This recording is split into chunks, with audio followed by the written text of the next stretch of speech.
Ugh, I still have that nasty cough. Ugh. Actually, give me a second.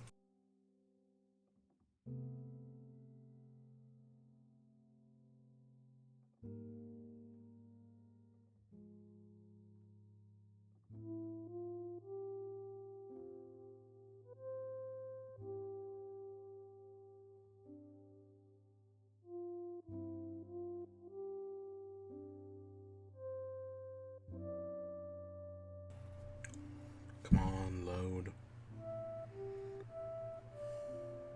Load, you piece of garbo.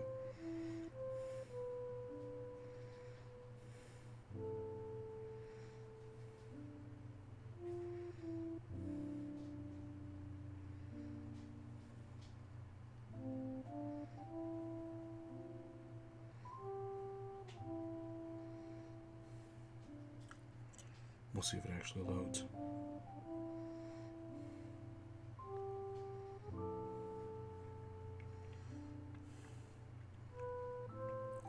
Doesn't look like it wants to.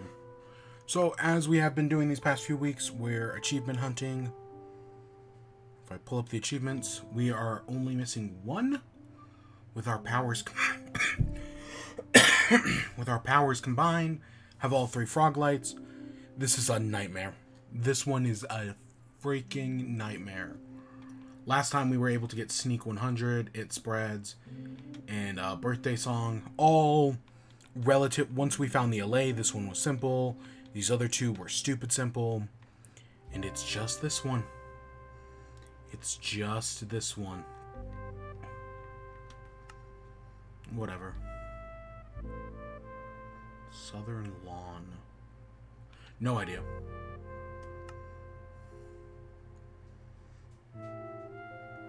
Oh, I was running some tests last time.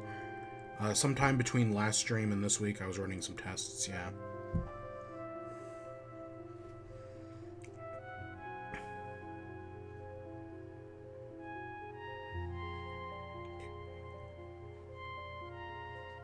Right, give me a second.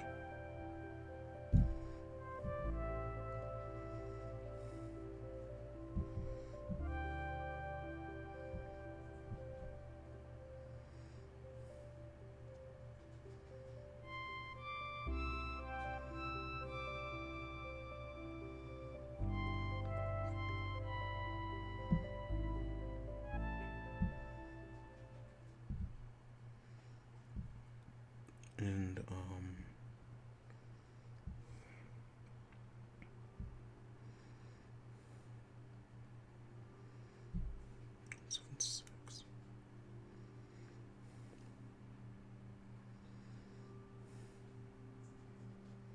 neither of those numbers are negative. Okay. So yeah, here we are back once again. Minecraft.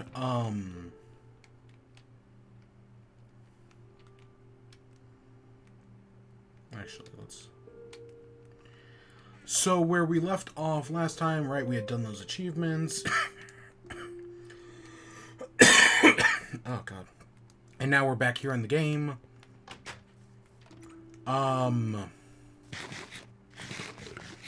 So we are doing an in-chat on a Friday. This is the first time in... It's not the first time this season, but it's the first time in a while. Oh, hey, look, you're not dead. Yeah, we had the 2 allays tied up last time, and then they just kind of disappeared on us for no reason whatsoever. And hey, look, they're back. So, yay. The stupid allays are back. But yeah, so we're working on frog lights today. We have lots of stuff to do with these frog lights.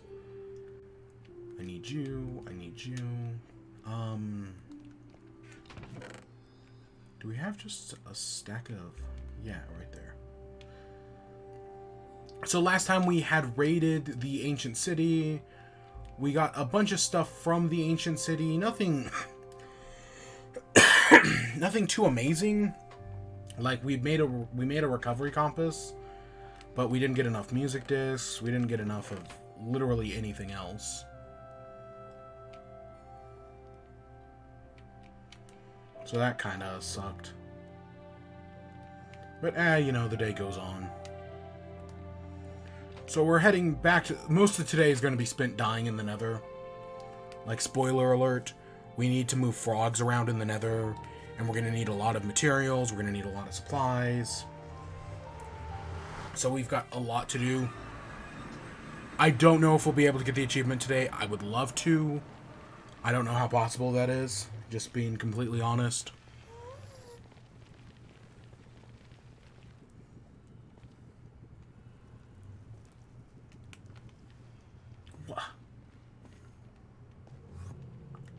Okay, good. Alright, let's head down here. So we were making this pathway last time, which we're still going to have to do a lot on because I want to completely enclose it in. But we'll do that in the future. We're going to have to do some strip mining just to get cobblestone and whatnot for these paths.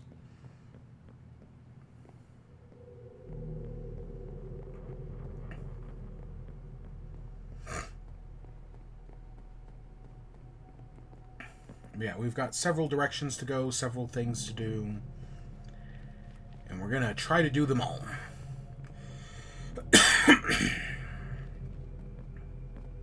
So it's going to be a pain in the ass.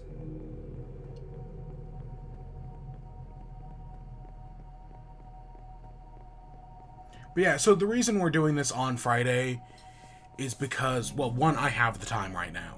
That's the big thing. And the other reason is because the Splatfest is tomorrow. And we will be streaming it, but, you know, we're just going to do the Splatfest. We're not going to do a, in chat or anything like that. We're just going to do the Splatfest.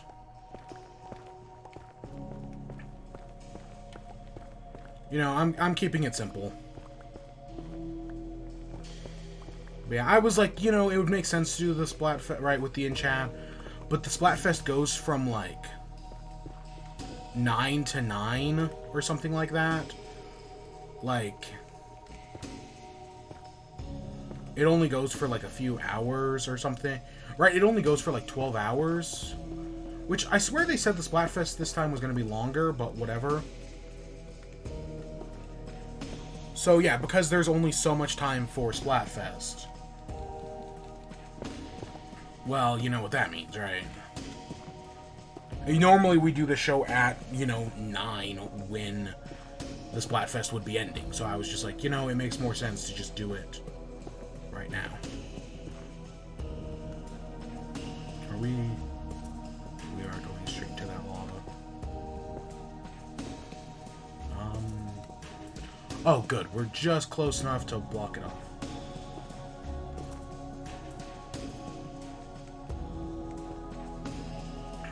That's nice. Don't have to worry about that. So, right now, we're trying to find a magma cube biome. I'm pretty sure there's one this way.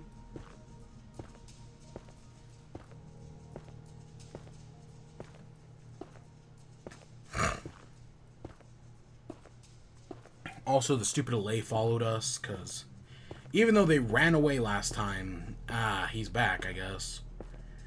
Again, one of the biggest people have a lot of problems with Bedrock Edition. Honestly, most of them I haven't really dealt with, but the one that irks me to no end is how they do mobs in Bedrock. Specifically, the fact that like they can break free of leads. They can disappear, like even named ones, right, that are supposed to keep them in the game forever. Nope, they can just straight up disappear. It's happened plenty of times to me.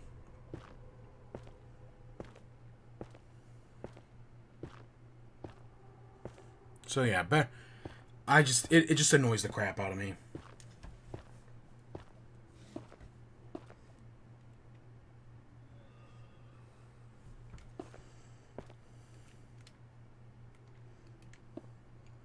Alright, I want to save some of the stone.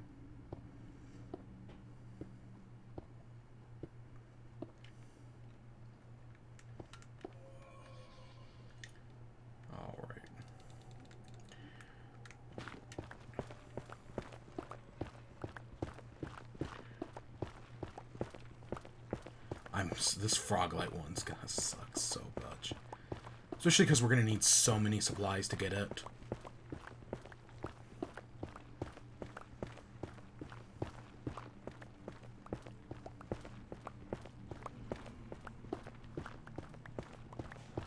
I don't know how far we're going in the Nether. I just know if we keep going in this direction, hopefully we'll eventually come across what I'm looking for.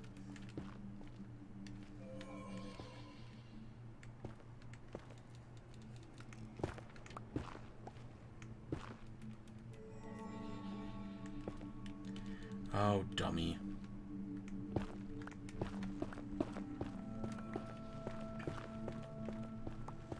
Luckily, Netherrack's a pretty renewable resource. You know, we mine it quickly. God, we mine it maybe a little too quickly.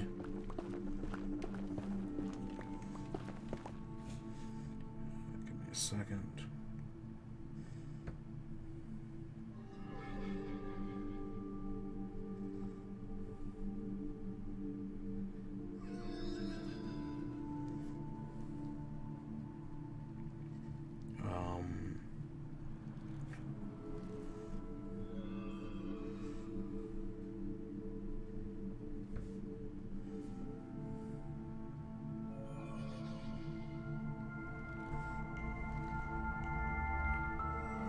Okay, we're getting close. I think.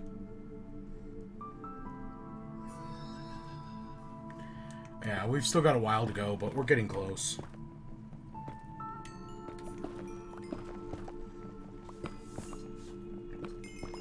We're gonna definitely burst through this iron pick before anything else.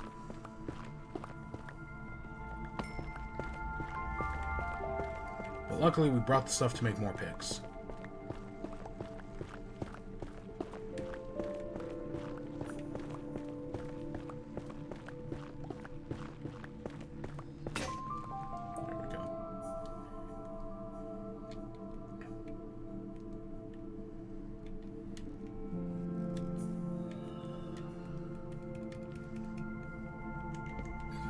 Oh, God.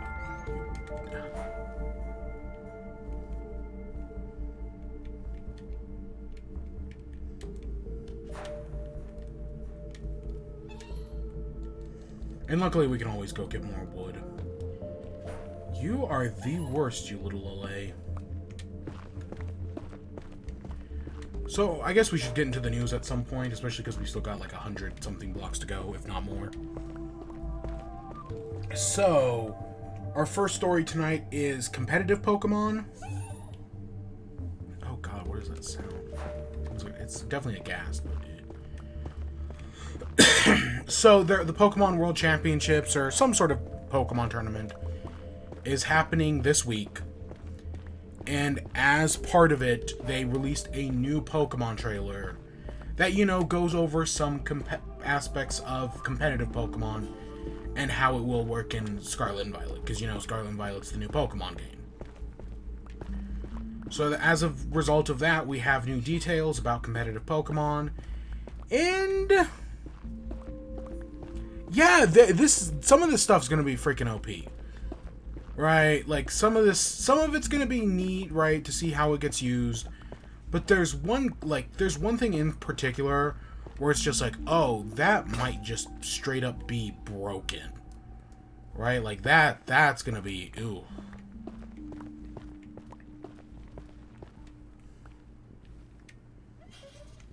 But the first thing they revealed in this new trailer is Cyclizar. I thought it was Cyclizard. It's just Cyclizar, like there's no D. But it's a new Pokemon that looks a lot like Koraidon and Miraidon, the box legendaries. Right, it's the ride Pokemon. It's a... Huh, neat. So yeah, it's the new box legendary. It looks like the box legendary. If anything, it's the box legendary's like pre-evolution. Like eventually the box legendary, like this thing will evolve into the box legendary. So it's got a really interesting design, to say the least. Right? It's a lot more like, this is, like, the middle, right? If, Koraidon is the past, and Miraidon is the future, Cyclizar is the present, right? Like, you know how everyone was mad that Koraidon doesn't, like, use its wheels? Instead, it just runs everywhere. This thing is gonna use its wheels, right? It looks like a lizard. It looks like a motorcycle lizard. I don't know if you're gonna get one in the store. There have been speculation about whether you're gonna get one in the story and then it's gonna evolve into Koraidon and Miraidon, or if you're just gonna start the game with Koraidon and Miraidon. If I had to guess, you're just gonna start the game with Koraidon and Miraidon. Of course, I still think it's just gonna be more of a traversal thing than an actual... We're just gonna keep going for the time being, even though this is exactly where I want to be. Yeah, I'm gonna guess that Koraidon and Miraidon are, like, you get them at the start of your journey to travel around. Right, that, oh, it's not that you have to evolve this Cyclizard. No, you always start off with what you need. Of course, it might have different forms, like, you start off with, like, a normal Koraidon or Miraidon, and then, hey, later on, you get the form that allows it to motorcycle. And then later on, past that, you get the form that allows it to, do the other thing, and the form that allows it to do the other thing, you know?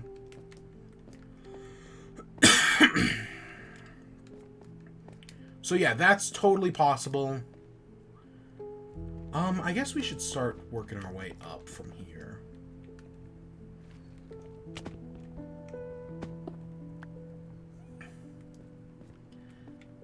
Especially if we're going to be bringing frogs through here.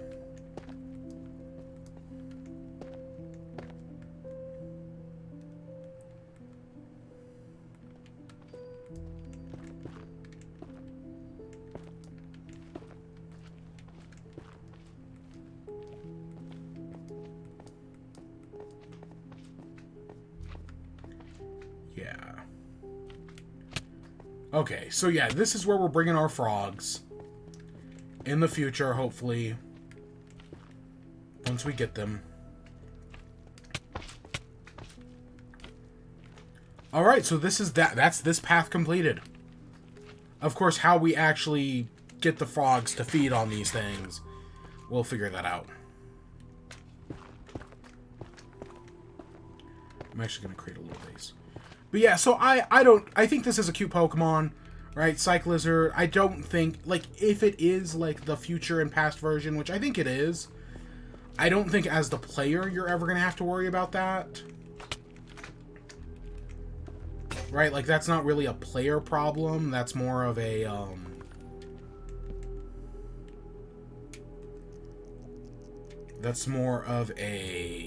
that's just something there. It does make me wonder if you're going to be able to ride other Pokemon. You know, like, that would be cool to be able to ride.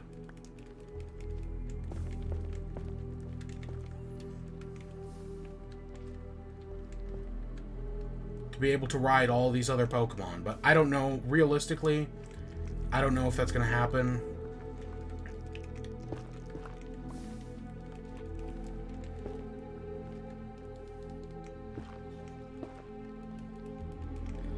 Because I would love to ride Go-Goat again. You know me, I like Go-Goat, so that'd be a cool thing to do.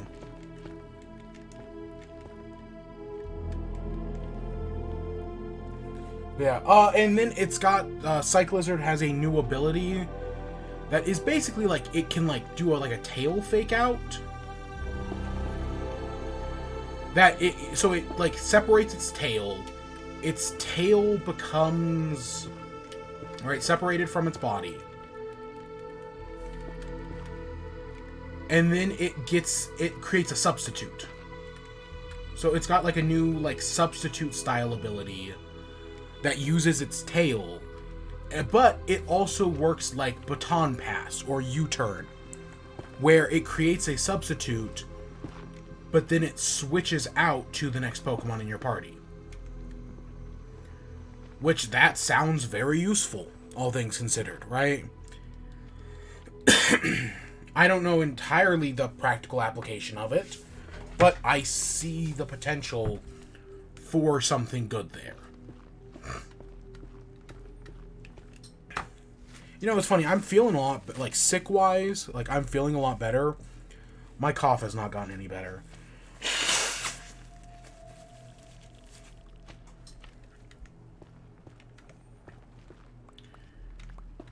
I wish I had some nether wood. We'd create some fence posts if we did. To, you know, store our frogs. Not like we're gonna need them for super long, but it's better to have them than not have it at all.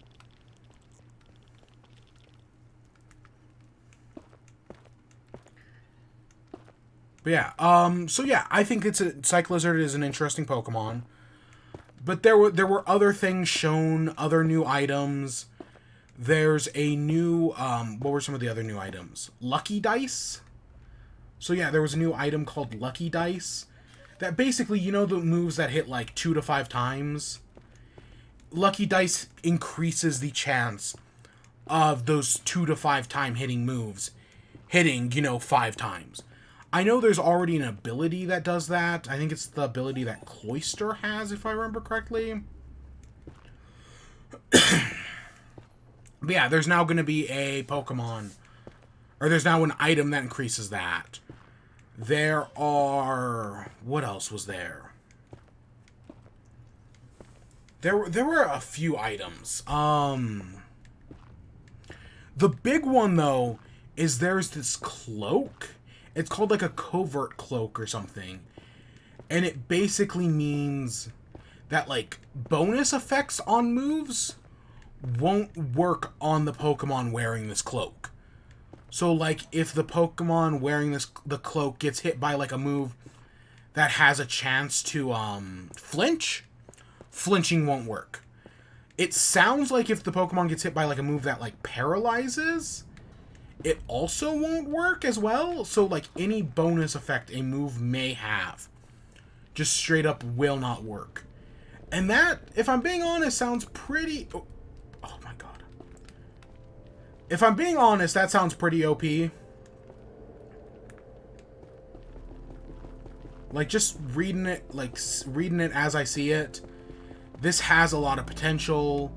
There was a new herb item that, like, the example they use is, like, if a Pokemon uses Belly Drum and a Pokemon has this herb item, they also get the same stat boosts as the Pokemon that used Belly Drum without any of the cost. So, right, they could get all the buffs of Belly Drum without actually facing any of the penalty by stealing that from another Pokemon. And there were a few other things like that.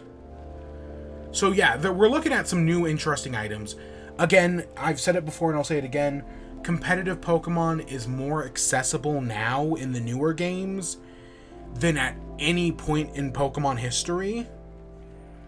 So if you've ever wanted to get into competitive Pokemon, it's literally the perfect time at the moment. I know competitive Pokemon definitely isn't for everybody. I mean, I've only done a little bit of it over the years. I'm not going to actually fill in all of this right now. We'll come back and do some of this later. But yeah, I know competitive Pokemon ain't for everyone, but if you are into competitive Pokemon, now is a great time to do that. Because yeah, it's super accessible. There are some leaks that make it sound like they're like nerfing some things, but you know, I'm sure it'll all work out in the end. Hopefully, I hope. We also saw out the new Terra type. One of the new Terra types.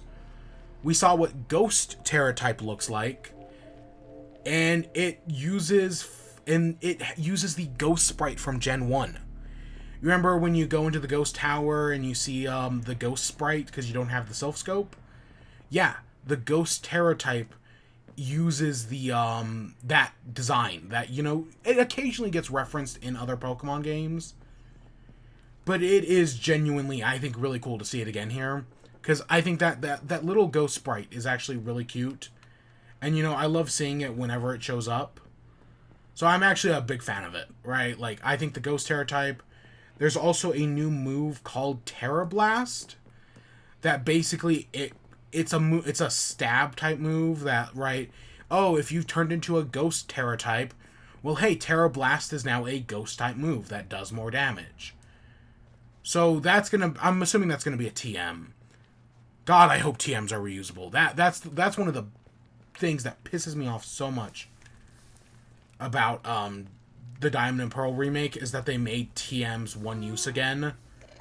God, that's gonna piss me off if they don't fix that.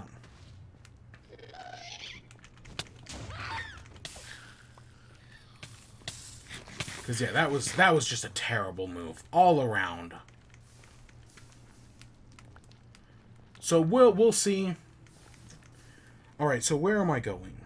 Oops. 355. So we're going this way and this way.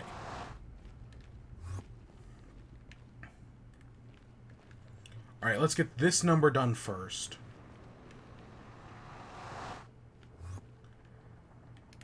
Actually, I'm gonna make it converge right here, just so we can avoid the lava, maybe? Either that or we go this way first. Oh, shit. But yeah, so all the new competitive stuff in Pokemon, again, it looks as accessible as Pokemon has been. You know, if you want to play competitive Pokemon, Scarlet and Violet's, you know, it's going to be the start of new seasons and everything. It's going to be more accessible. Oh, my God! That dick! He literally just took the block out from under us. Oh, my God, that asshole. But yeah, so just this was a small trailer that was, you know, revealed at the Pokemon World Championships or whatever. So, right, it makes sense to see all this and have a competitive focused trailer.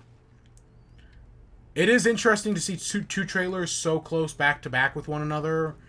That normally doesn't really, like, right, Pokemon trailers usually are about a month apart. But it's not like I'm really complaining or anything.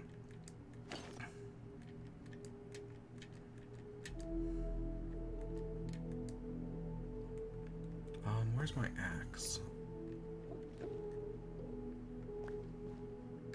There it is.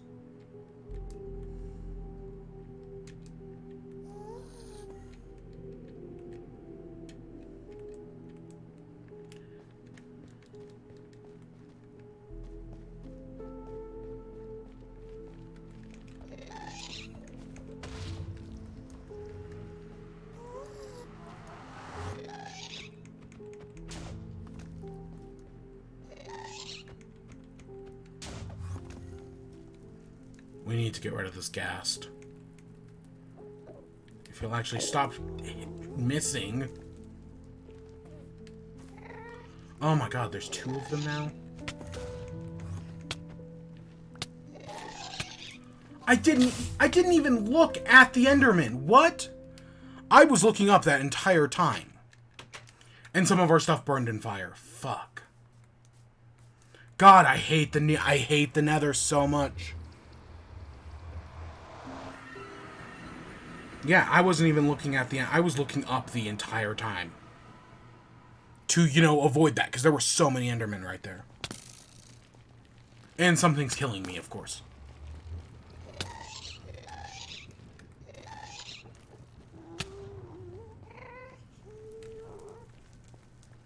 Come on, pick up my stuff. What the fudge game? What the fuck just killed me? What? I mean, I know it was an Enderman, but I didn't look at any Enderman. God, I fucking hate the Nether. Is this some Bedrock? This is Bedrock shenanigans. I'm assuming I'm being shot by a piglin. That's the only thing that makes sense here.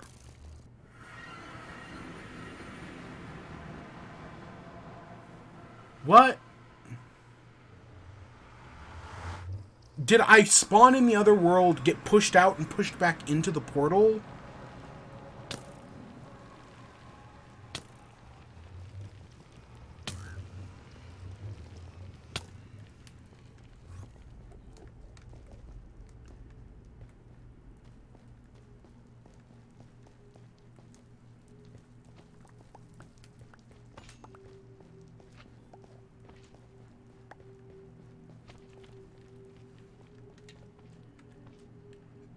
God, this place sucks.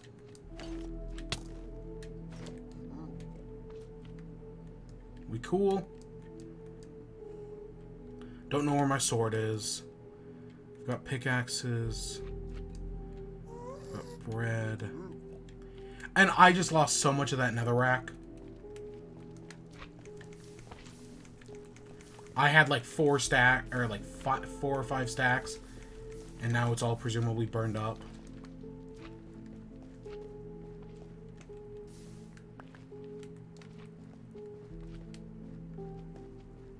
God, the nether fucking... God, and we need all that netherrack as well.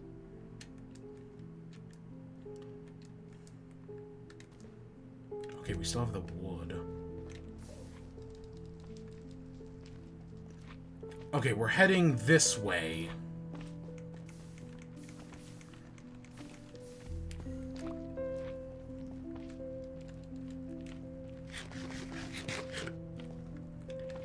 Alright, so let's talk about the next thing. Gamescom, or the Game Awards first. We'll talk about the Game Awards first, and then Gamescom.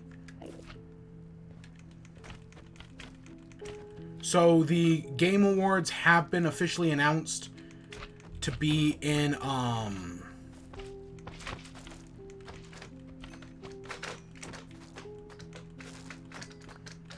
yeah, the Game Awards have been officially announced to be December 8th. So that's right, that's around the time it normally is, usually the first week of December, so that makes sense as release dates go. And that's when the Game Awards is going to be. They announced the new category in the Game Awards this year, and it is Best Adaptation. So I've talked previously about how the Game Awards is driven by The Last of Us. Like, this is like the second or third time I feel like an award has been created just to inevitably give that award to The Last of Us. The last time this happened was Best Accessibility, which I do think is a good award.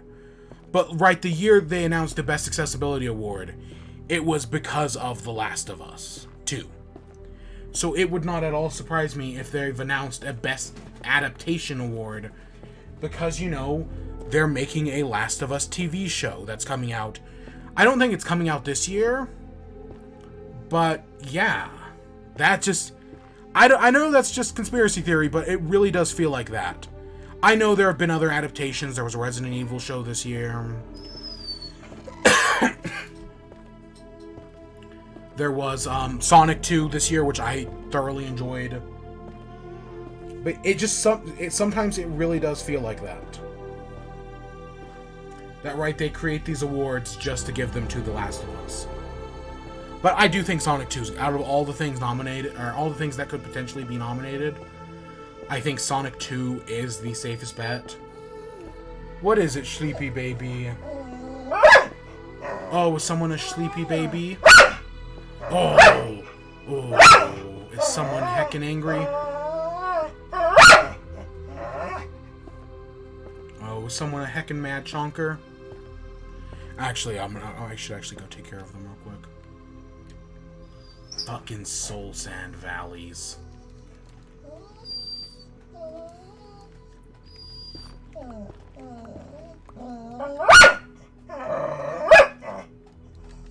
Okay, actually, I'm gonna go take care of these dogs real quick. Give me 1 second. I know exactly what they want. So we'll be right back.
Oh my god.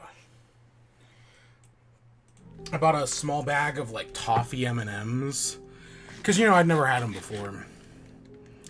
Not that good. Just being honest, I don't like them.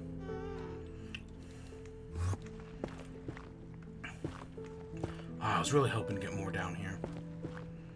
Because, boy, do we need the netherrack. Because we just lost, like, 4 stacks. We're gonna do some netherrack mining. You know, probably go down to the deep slate and whatnot. But we'll do that once we have all of this stuff.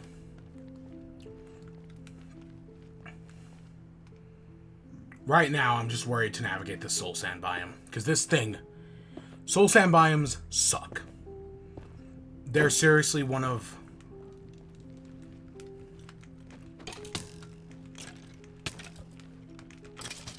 They're seriously one of the worst things in Minecraft. Like, it's the skeletons. If it was just the ghasts, I'd be like, okay, these suck, but they could be worse. Oh, God. But because we have to deal with all these skeletons... God, there's nothing worse than this.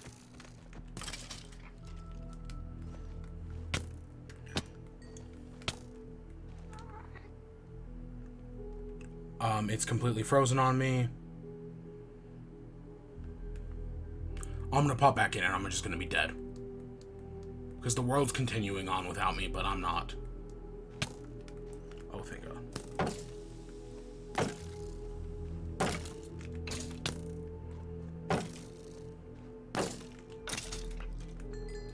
I fucking hate this skeleton biome. God, there's another one!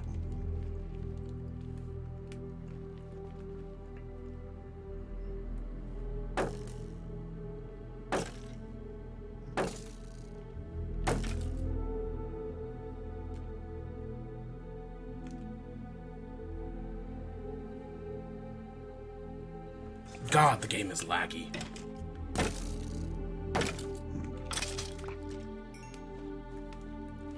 Okay, can we finally just move on?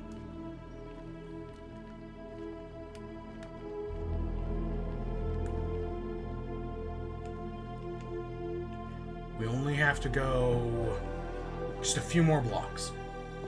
We're going to 175.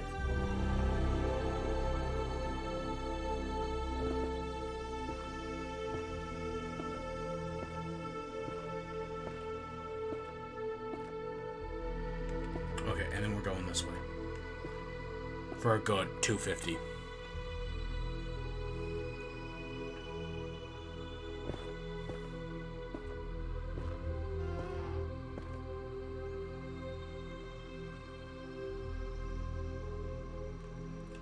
Okay, we've got the path. God, that's gonna be a forking nightmare. Let's go get more netherite. Let's go get more netherrack. We need a bunch. So we're just gonna go get some. And we're just gonna use netherrack for everything. Because it's an affordable, cheap material that's easy to mine. And I'm sure we'll be able to get a bunch of it.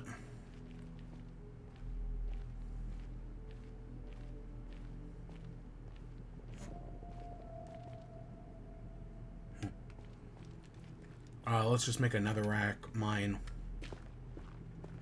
What is the best level to mine netherite? Minecraft best level for netherite. Y12. Okay. So yeah, let's talk about Gamescom opening night live next. So as I've said before, right, news is kind of sparse this time of year. But that usually comes to an end with Gamescom opening night live, which is, you know, Gamescom is like a games conference held in Germany every year. It's not like E3, but, you know, it's more like a PAX or something like that. And, you know, Jeff Keighley's been doing Gamescom opening night live for a while now. And it's kind of like it's kind of like his pre-Game Awards. That's why we got the Game Awards announcements right, like, now. That, hey, guess what? The Game Awards is going to be this time on this day. Because, yeah, Jeff Keighley's prepping for it. because he just did Gamescom, and now that's the next event. Because how it used to work anyways is that the people who did the Game Awards and the people who did E3, there was a lot of overlap between them. And so, right, the people who did, they would do the Game Award, or they would do E3, and then they would immediately turn around and start planning the Game Awards. And then the second that's why the Game Awards are in December and not January. Because, right, they need that time to plan the award show, and then immediately after they finish, they need the time to plan for E3. Right? At least that was the explanation that I remember hearing from, I'm gonna guess, Greg Miller years back.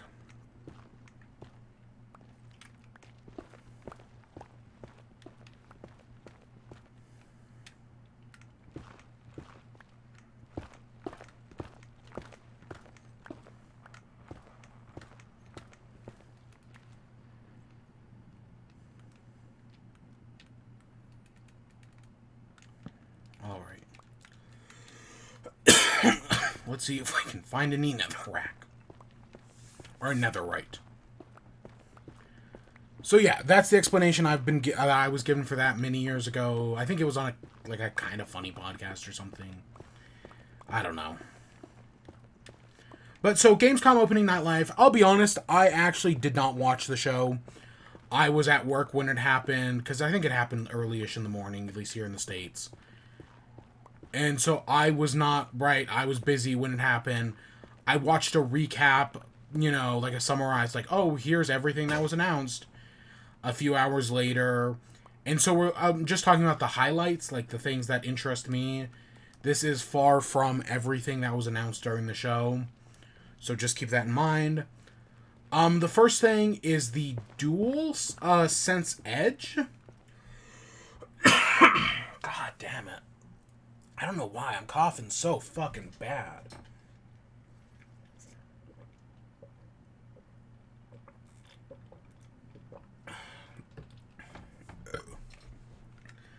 So yeah, the DualSense Edge is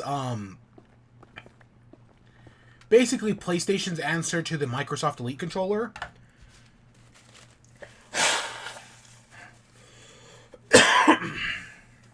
The Microsoft Elite controller is, or the Xbox Elite controller, is, from what I've heard, one of the best gaming controllers. Right? I've heard nothing but great things about it.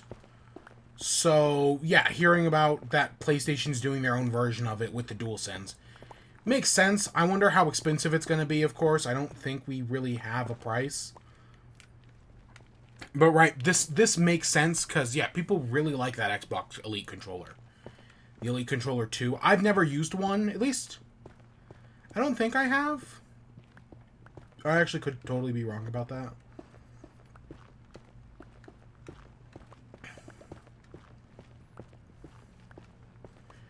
But yeah, so this is a thing, It makes sense for us to get the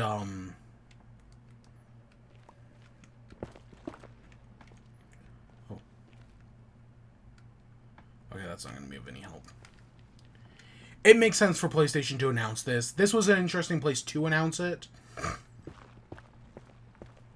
If I'm just being frankly honest, especially because I know they've released more information about the PSVR 2 this week. Specifically that it's been delayed, I guess. I don't think it ever had an official release date. But we all kind of figured it was going to be coming out hopefully sometime this year. And now they're saying early next year. So yeah, I would interpret that as a delay, but that's just me. And I guess it's they announced also the PlayStation 2 VR is going to be at the Tokyo Game Show, which is coming up. But that's just the news we got about that. We got a new story trailer, I guess, for Sonic Frontiers. Yeah. Remember how at Jeff Keighley's Summer Games Fest, I predicted we were going to get a story trailer for Sonic Frontiers? And then we just didn't? Well, yeah, here we go. Here's the story trailer for Sonic Frontiers. I don't know how much I'd call it a story trailer exactly. I mean, I guess it's more story than not story, but yeah, this is an interesting little thing to say the least.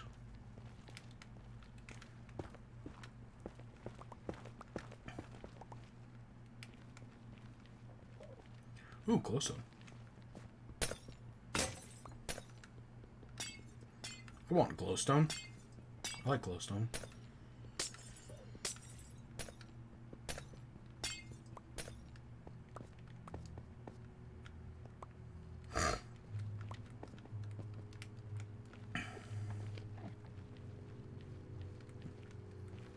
So yeah, oh yeah, that's a fair bit of, yeah, it's not too much, but it's a little bit. We just need to make a chest to store it. I wish this was stairs. We got a new trailer for High on Life. So this is Justin Roiland, Squanch Games' new game. It's, you know, it's a shooter, but the guns like talk and whatnot.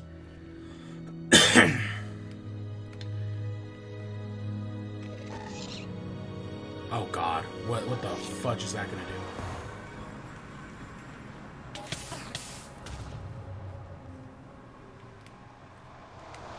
So yeah, the game has been delayed more or less to next year, or not to December. I think it was supposed to come out a little earlier than that. Anyways, it was supposed to come out in, I want to say October was the original release date. It has now been delayed to December, so I know some people aren't gonna like that, right? They want it, well, whatever. Again, delayed game, whatever. I'm so sick and tired of the saying, but, you know, it gets said for a reason, so, yeah.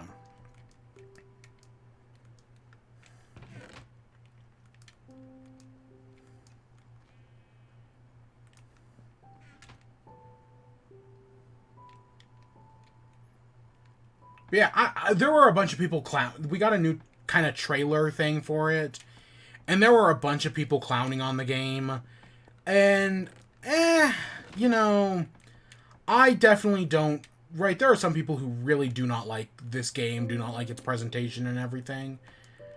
I don't think it's that bad. If I'm just being honest here, I think people are being way too mean to this game. Because it looks fine, you know. Definitely nothing amazing, but also not bad in any way, shape, or form.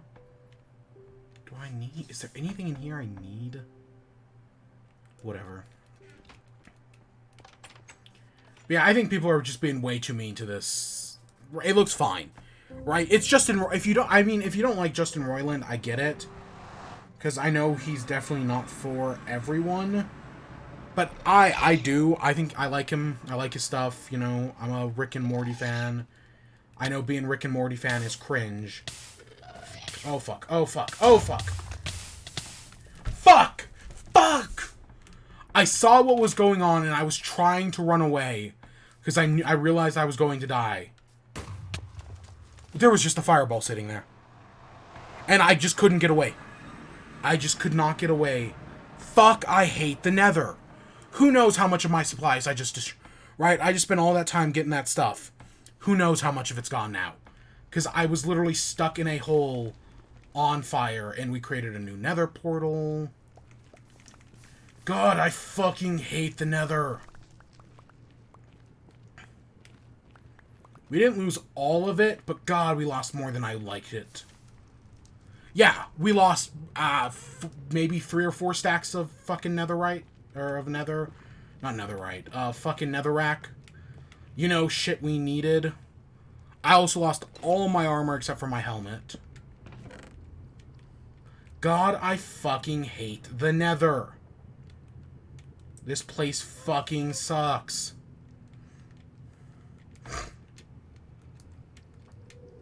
I'm gonna keep that. God, I fucking hate the Nether.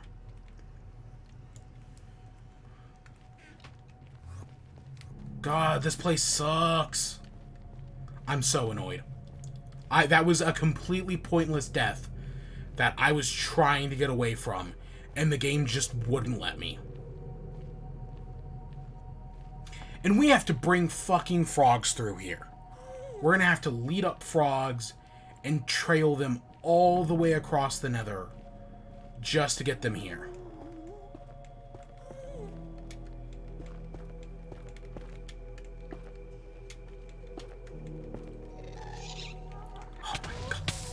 Oh my god. Oh my god. Fuck. Fuck. Don't die. Don't die. Don't die. Oh my god. Fucking come at me, bro. God, and I hate health regen. The other biggest thing, and this is honestly worse, is how Bedrock Edition does health regeneration. Like, seriously, nothing is worse than how Bedrock calculates health regeneration. I just hate it so much.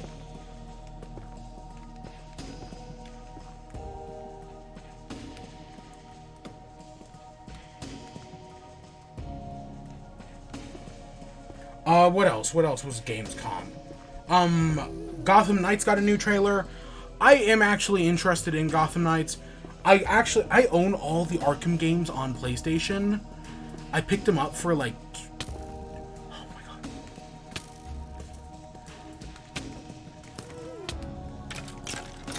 I picked them up for like $20 a few years back. I'm talking like all 4 of them. And I hadn't played any of them. But, you know, I've wanted to. So maybe I'll actually sit down and play some of these the old Arkham games. Because the only one I've ever played is the first one, Arkham Asylum. And that was 10, 15 years ago now. It's been a while since I played Arkham Asylum. So I am definitely interested in checking it out again. I must have more gold than that.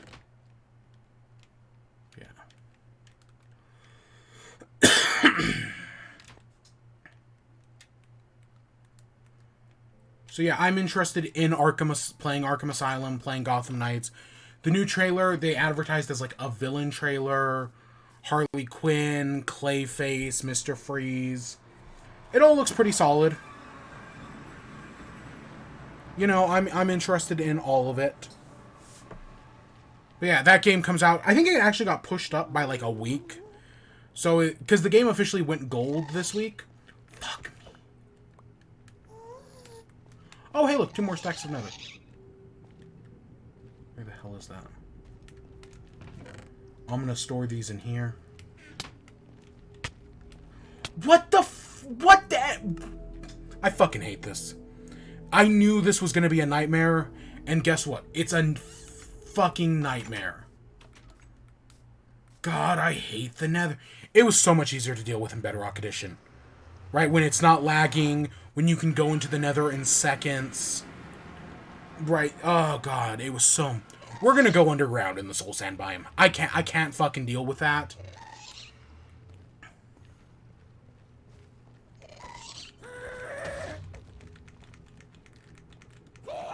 I'm inside of it. I know the game's frozen right now.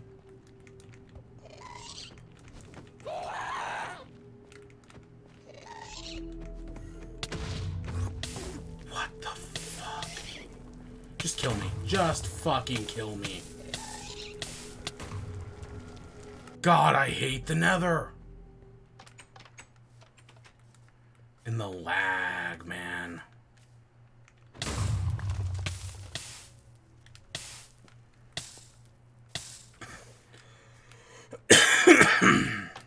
I'm living a nightmare right now. I have a flint and steel somewhere. I stored one away. God, I'm so glad I don't bring the diamond pick with me. We would have lost it instantly. What else?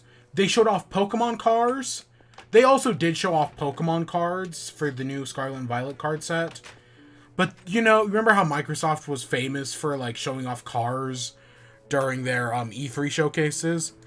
Yeah, during Gamescom, they showed off Pokemon cars. Right? Like a Pokemon-themed Mini Cooper or whatever the fuck that was. Oh my god. Okay, I don't have to fucking deal with that anymore. That guy, that's somebody else's problem now. So yeah, they showed off like a Pokemon-themed Mini Cooper. I don't know. I know Joe Maverick was joking about, oh god, do I have to buy a Pokemon car now? So yeah, that's a thing that's happening. What else? And then finally the show ended off with Dead Island 2. So Dead Island 2 actually leaked last week. So remember how Goat Simulator back during Goat Simulator made like a massive joke about Dead Island 2 and how it's never coming out? Well, yeah, it looks like the Dead Island 2 developers were like, psych, you bet. And now they're officially just doing Dead Island 2. I don't think it's coming out until next year. I know I had an iron pickaxe. Please fucking tell me it didn't get destroyed. I had a whole... God, I fucking hate the Nether. This is Old Man Yells at Cloud to the nth degree. We're gonna go 2 down. And then I'm gonna have to traverse all of this with some...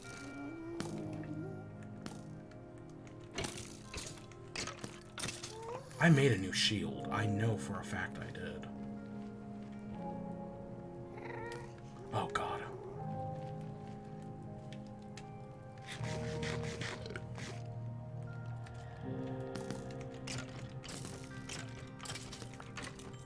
Look at this. And look at this is I think we're on normal difficulty. Look how many fucking skeletons are over there. God, we're gonna have to walk back just to go grab a new iron pickaxe. God, I fucking hate this place. We're gonna go down one more. God, I fucking hate this place. Ah. But yeah, we're just gonna, if I can skip around to this, I'm just going to skip around this. I don't want to fucking deal with this, any of this shit. So I'm just, if I have the option not to, I'm just not going to.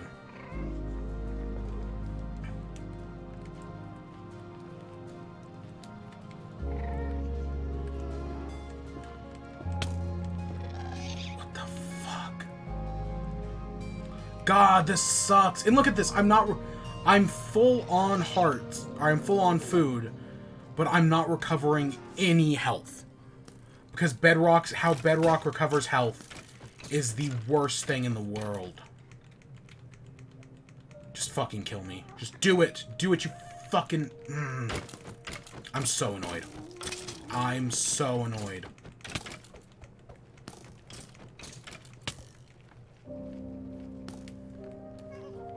Do it. Oh my god. I've 100% been spoiled by Bedrock or by playing Java Edition again for the first time in years. Cause that I can't even take stuff out of this chest. Yeah, I've been spoiled by Java Edition because Java Edition's just so much. You know, when it came to Java Edition versus Bedrock Edition, I was always more willing to defend Bedrock Edition. It always seemed fine. Having now played through Java Edition again for the first time in like 5 years plus, God, it's so much better than this. Literally, just everything just fucking works. Whereas right now, I'm just, I'm so fucking annoyed.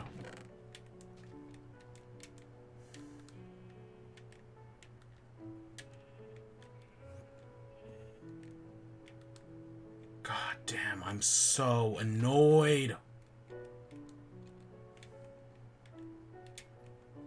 Okay. That Enderman's gone. But yeah, Dead Island got a new trailer. I don't care. I didn't play the first Dead Island. I did not care for Techland. I did like Dying Light, but I didn't play Dying Light 2. I just could not be bothered to play Dying Light 2. If I'm being perfectly honest, like, it just... There's my shield. Yeah, there was something about Dying Light 2 that I just could not be bothered to mess around with. Or Dying Light 2. I do eventually want to maybe give it a try, but that's not right now. You know, that's a thing for future me to deal with. Current me... I mean, there's like a dozen games I haven't played, so... Yeah, current me kind of doesn't care.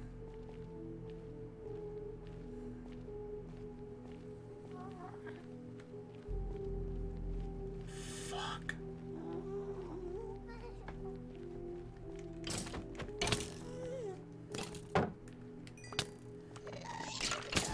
God damn it.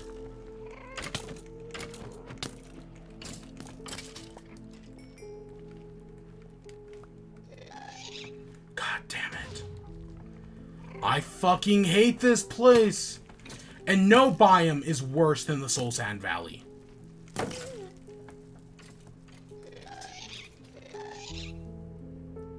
Look at this fucking shit. God damn it. It doesn't help that we lost all of our armor. We've died several times here. Regeneration does fucking nothing. God damn it. I knew this was going to be a nightmare. I knew getting these frogs... We should have just done this in the overworld. I know it's like a few, 1,000 blocks to travel, but it would have been easier than fucking this.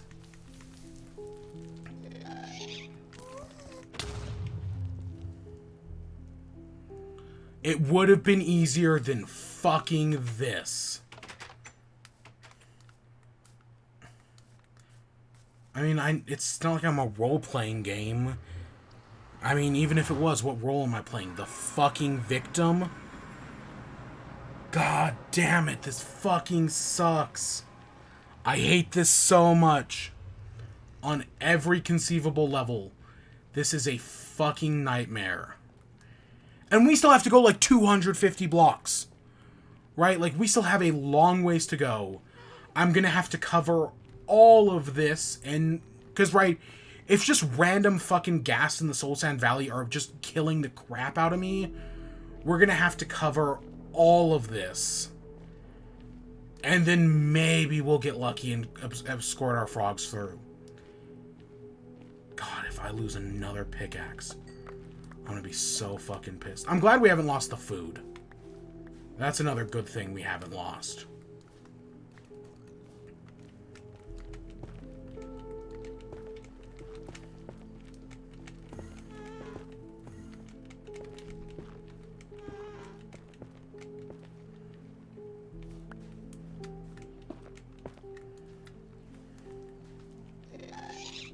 God damn it!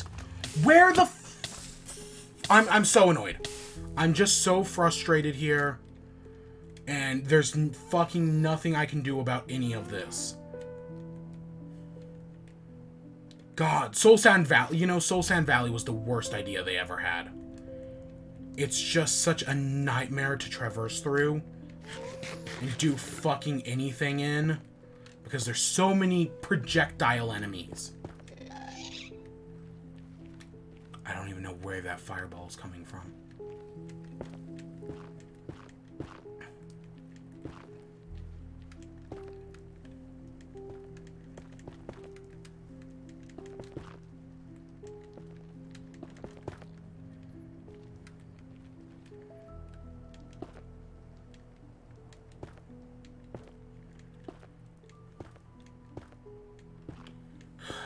I'm so frustrated. And God, we're nowhere's even close. That's the worst part. We're not even fucking close. Gamescom, yeah, okay, whatever. There was a ton of other shit shown. Nothing I care about. Just being completely honest. There was nothing I really cared about other than that. There were other announcements. Of course, it is Gamescom after all. That guy just spawned right there, right? I'm not going crazy here. That fucker just spawned on me.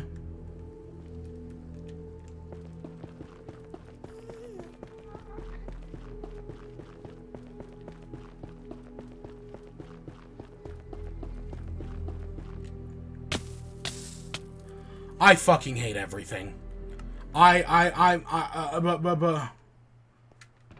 going crazy. Like, legitimately, I'm going fucking crazy here.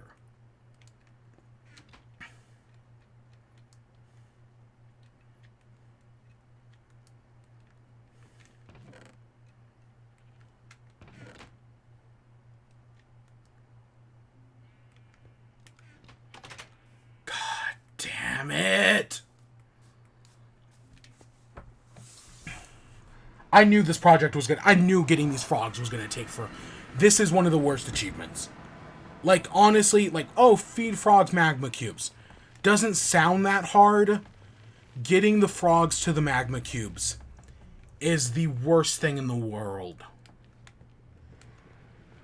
Just fucking traversing these frogs through the nether. And getting the frogs themselves, because they only spawn in certain biomes. And you need to breed them in certain biomes, and...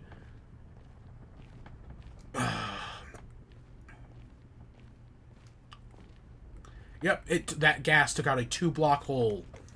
And that was enough to fucking ruin everything for us.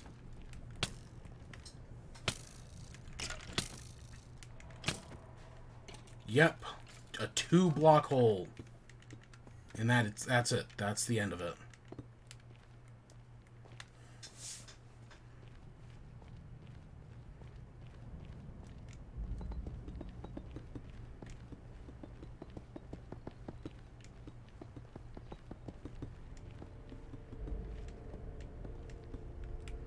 Okay, we're gonna keep some of this.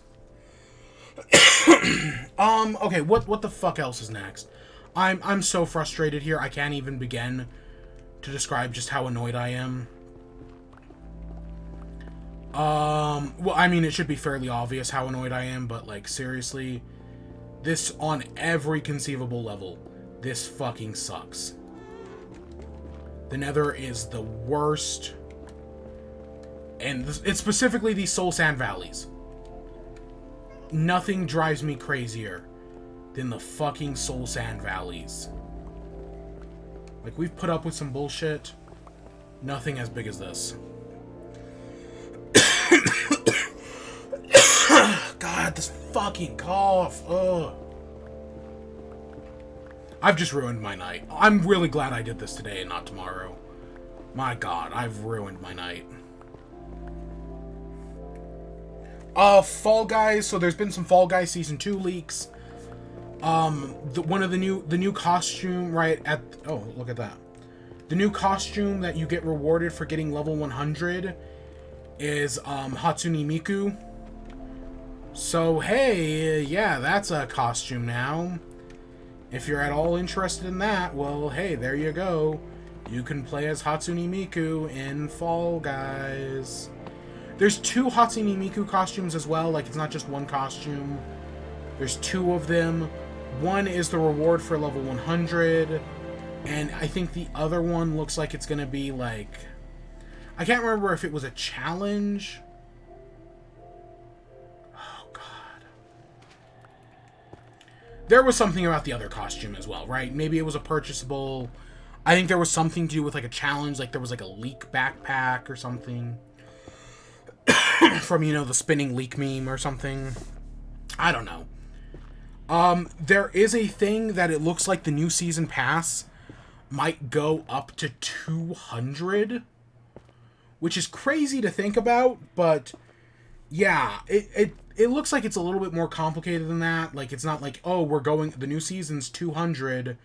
Like, it looks like they're just testing the idea, because after you get to, like, rank 100, it looks like most of the 200 rank is, like, pretty, like, straightforward and simple. Like, it's just, like, simple, small rewards.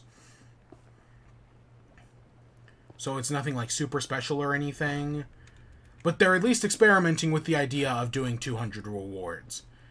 So, if you hate that idea, well, it looks like that's a real possibility. I personally don't. Like, the old seasons went up to 50, and I felt like that was a little too much already. Right, going up to 50 was all... Or they went from 50 to 100, I'm saying. And I felt like going from 50 to 100 already was a lot. It was possible still. Like, it was totally possible to do. It just took forever. I mean, we still did it in a reasonable-ish amount of time, but, you know, it felt like it took longer.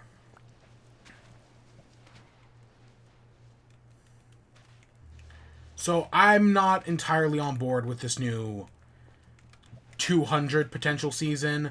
I just feel like that's too much. But it's at least something we know they're experimenting with based on the leaks.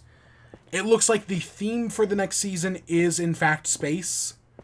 Right, this season was Olympics, Blunder Dome, whatnot.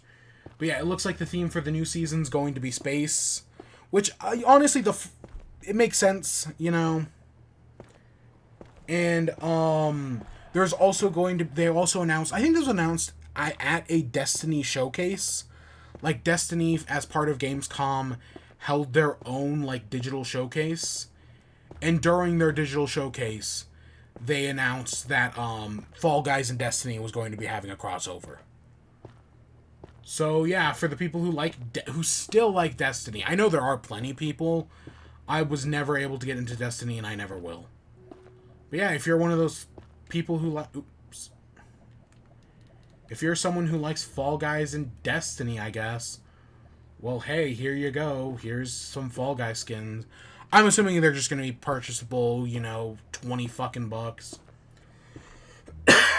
What else is new? You know how it goes.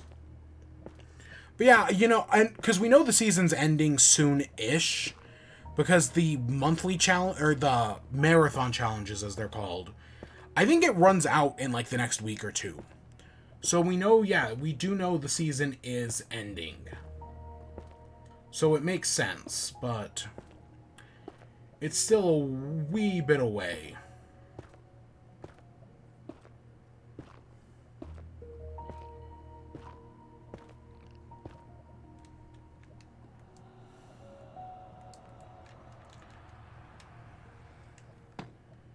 So this is actually exactly where I need to be. This is exactly where I need to build the portal. But we're all out of supplies, so let's go get some more. Because, you know, even though we gathered a bunch of supplies, we were fucking immediately killed by a ghast. So none of that shit mattered. God, I fucking hate the Nether. Next up, the PS5. So in an announcement yesterday, they announced that the PS5 is going to be getting a price increase. So this is not affecting North America, or, you know, the United States, at least. So if you are in the United States, this is not something you have to worry about. But for other regions, I had the chart pulled up earlier. So in Europe, the PS5 disc drive is now 550 euros, and the digital version is 450 euros. So it's a 50 bucks increase, or, you know, 50 euro increase. The in the UK, it's now 479 euros, or 479 pounds, and 389 pounds for the digital version. So that, yeah, I don't know how much of an increase that is, but that's definitely an increase. In Japan, and I don't know if these sales are, for Japan it says effective September 15th. For the other ones it doesn't say. In Japan, the price is 60,000 yen for the you know, the disc drive, and 49,000 yen for the digital. In China, it's up to 4,299 yuan for the disc drive, and 3,499 for the digital. Australia, it's up to 800 Australian dollar dues for the disc, in $650 reduce for the digital. That's an insane price hike. Like, seriously, that's wild.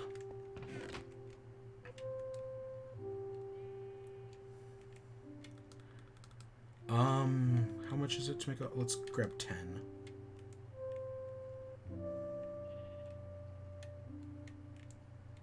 We're gonna take that. We're gonna take that. I need food. God, I need food. Where was I keeping...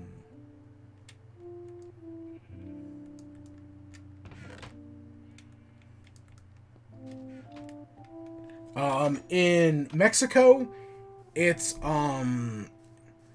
14,000 or 15,000 Mexican. What is it? What is that? A peso in Mexico?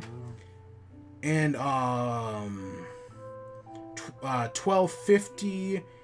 Yeah, 12,500 for the digital, and then finally it is going up in Canada to 650 Canadian dollars for the disc and 520 Canadian dollars for the digital. So yeah, it's basically going up everywhere's in price but North America, or specifically the United States. And I can guarantee you it's going up everywhere's but the United States because of right, the US is their biggest market. And if they hit their biggest market, well, that's going to hurt them a lot. So they just kind of have to, you know, they have to take the potential. I mean, consoles are already loss leaders, right? They want you to buy the console for cheap, so that way you'll be more likely to, you know, buy the actual... They want you to buy the console for cheap, so that way you'll be more likely to spend money on games. But yeah, this price hike, I think it was it Daniel Ahmad who basically laid it out as like, hey, PlayStation, even though this is a price increase, PlayStation is actually saving you money. Because before you'd spend $500 on a PS5, now you're just not going to spend any money to buy one. So yeah. And of course, these things, it's still hard to find a PS5. I don't think they've gotten any more common or anything, right, in the past few months. So, yeah, if you're interested in a PS5, well, hey, that just became a lot harder now, right? If you're in any of those regions, it just went up in price, and that's probably not going to change anytime soon, so... Yeah, just keep that in mind. I wonder what happened to our LA. I bet it's dead, but, you know, who knows?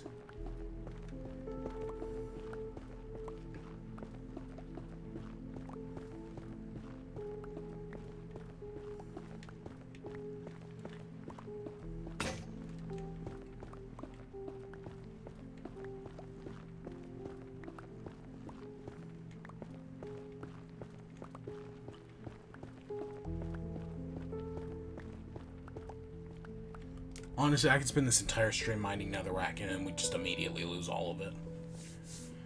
Next up, so this rumor is from today. There was a rumor that at the beginning of the morning, there was a rumor that came out that said that Amazon might be in talks to acquire EA. And then almost immediately, this rumor was refuted. So even though this was a rumor, almost immediately they came out and were like, no, the rumor's not true. So yeah, it was a story for all of like 5 minutes. We know, right, and we know studios are buying and selling themselves all the time nowadays. Right? Ubisoft right now is really trying to get itself sold. That's what they're really trying to do, that. To get themselves sold to Microsoft, PlayStation, any number of studios. That really is something that, right? So EA trying to do the same. Yeah. I hate it, of course, you know. I don't like this studio consolidation. I don't like them buying each other, because this is monopolies, right? The U.S. government really needs to fucking step in, do their job, implement some antitrust laws. Because, like, just this week, the thing between Embracer Group and Square Enix finally went through this week, so that's, like, official now. But yeah. And then, of course, there's all the stuff going on with Warner Brothers that... I mean, that's a nightmare in and of itself. That, yeah, Warner Brothers and Discovery, and how they were cutting all these shows in order to, you know, potentially save... What was it, like... I think they were trying to make up $3 billion. And that's why they've been gutting all these shows from HBO Max.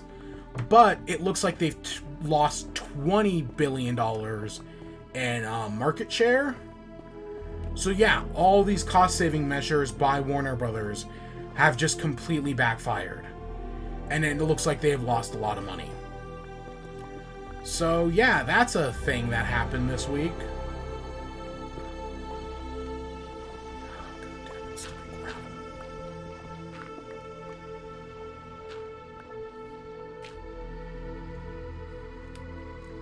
But yeah, so, right, I fuck monopolies. I don't like how big some of these companies are getting. I don't like how big Microsoft's getting. If PlayStation decides to buy Ubisoft, right, because they're really trying to get themselves sold because of how much, right, people don't like Ubisoft. Ugh, that's not good either. Yeah, we need more, obviously. So I guess that takes us to WIBE. So what have I been enjoying? Well, not Minecraft, clearly, as I'm literally pulling my hair out right now. Because I feel like I'm taking crazy pills. But, I played more Curse to Golf. So last week, I talked about how much the game was crashing on me. And how, right, I was trying to beat the first boss. And I just couldn't do it because the game kept crashing. Well, since then, I have been able to beat the first boss, and the game hasn't crashed on me since. So, since then, I have not had that problem, luckily. That has not been an issue I have had to worry about, luckily. Yep, it has not come up. So, that's good. I'm glad I haven't had to worry about that, because that would suck.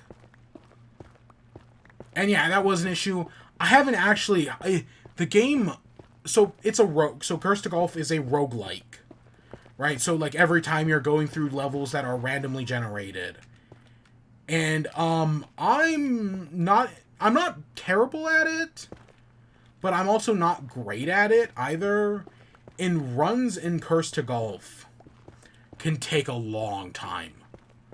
Like, I've had runs last well over, you know, like an hour and a half, just getting to the second world.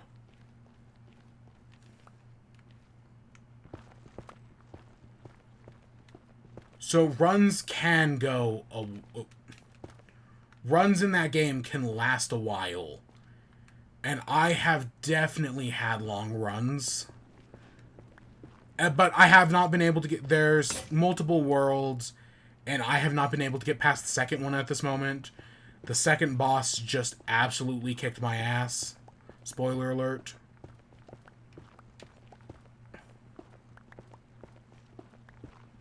And yeah, I really haven't... And that happened on, like, Wednesday. I haven't touched the game since because I've been busy.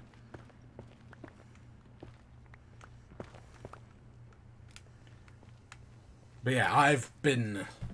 It's not that I've been having, like, a bad time with it. It's just, you know, the game's a little hard, and it takes a while to do a run, you know? I'm still just, like, and what drives me... I'm still impressed with Hades, right? Like, I feel like Hades runs take a while, but then you actually do, like, the timer challenge runs, and no, runs last, like, 8... Like, I know it excludes cutscenes and whatnot, but Hades runs last, like, 8 minutes. They go by way faster than you think. Again, play Hades. Hades, like, I'm not hating Curse to Golf, but I'm also not loving it. I'm kind of like, yeah, you know, it's a game. But Hades, man, Hades, if you've never played a roguelike, or if you're not like, if you think like, oh, you know what, maybe one day I'd like to play a roguelike, but you know, the genre seems a little, right, it's not like the easiest thing to get into, and that is correct. It's not. I recommend Hades. Hades is, by and large, the most accessible roguelike that I have played. I'm super impressed with Hades. It's so good.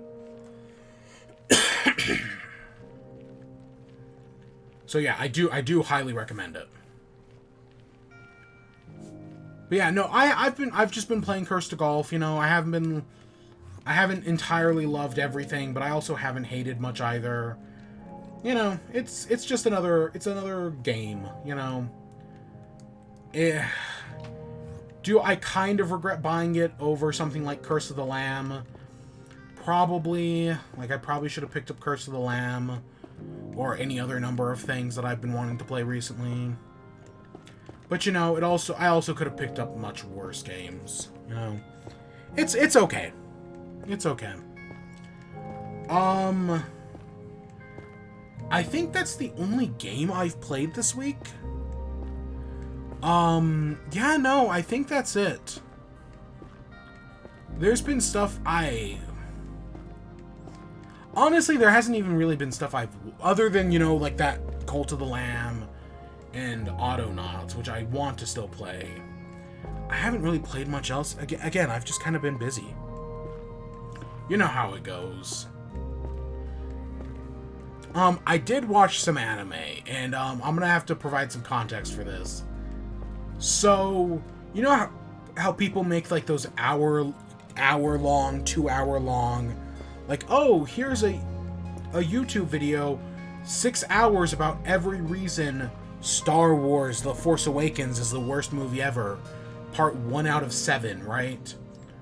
Well, I was thinking the other day, and I don't remember why I thought of it, but I was like, you know what? I wonder if anyone's made a video like that, but for Hetalia. So Hetalia is an anime where it's all about, like, personified countries, right? So it follows the personification of Italy, but there's other personified countries, you know, it's all the acts.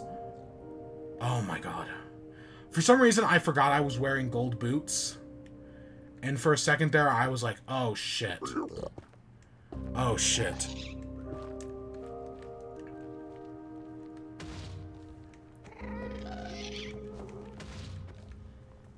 These gas, you know what doesn't help with these gas? Is they have the worst aim. Yeah, it doesn't help as well that these gas just have the worst aim. They couldn't hit the blind side of a barn.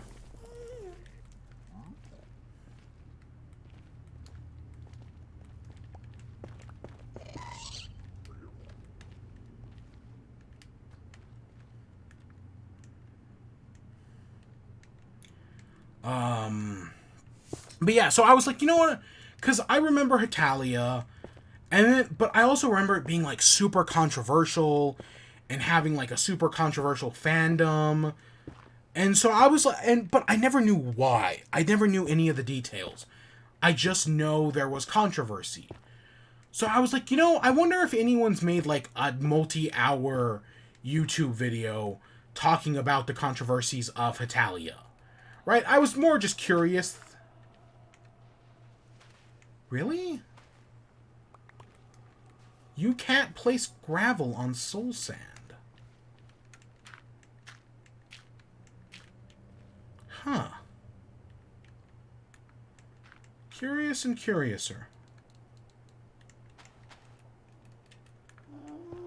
But yeah, so I was curious. I was like, oh, I wonder if anyone's made like a multi-hour video on Hetalia. And sure enough, I did find one.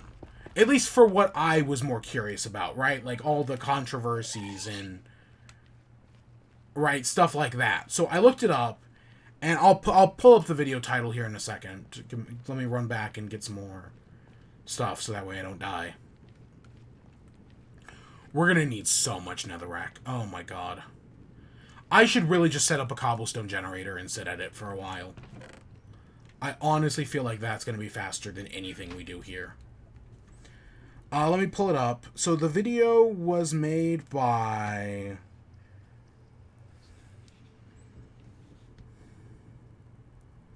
And, like, I watched this, like, while I was doing other stuff. Like, I was doing some other stuff and I had this on the background. So it was made by Aileron Talks, which is they're a channel with 803 subscribers, and they did a video, Hetalia, a fandom retrospective. The video is kind of like a Sarah Zed video. Like, they mentioned that, like, they had asked Sarah Zed if they were going to make a Hetalia video, and Sarah Zed said no, so they were like, okay, I'll do it instead. And it's an hour and 17-minute video just talking about, you know, Hetalia, the history, all the fandom controversies and whatnot. And I knew none of this, right? I was never, even though I'd watched the show, I was never really in the Hetalia fandom. I just knew that the Hetalia fandom was, you know, super controversial for some reason. But I didn't know, yeah, any of the details. So yeah, I sat down, watched the video, learned a lot about it. I recommend, if you've ever watched Hetalia, but, you know, weren't exactly in the fandom, or maybe you were and you didn't know everything that was going on, I do recommend it. There is definitely some interesting stuff that I for sure did not know about. That's for darn sure.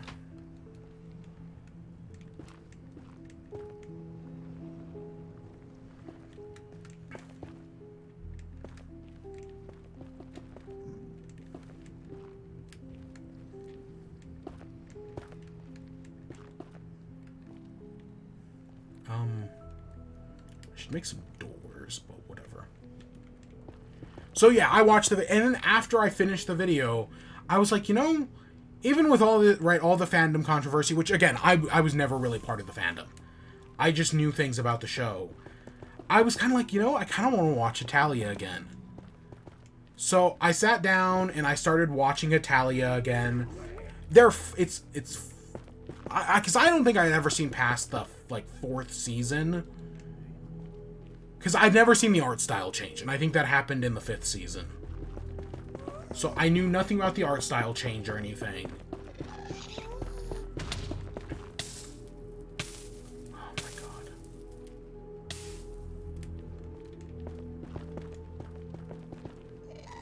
Okay, we really need to fix the bridge before we do anything else. Oh my god! No, no, no, no, no! Fuck! Fuck!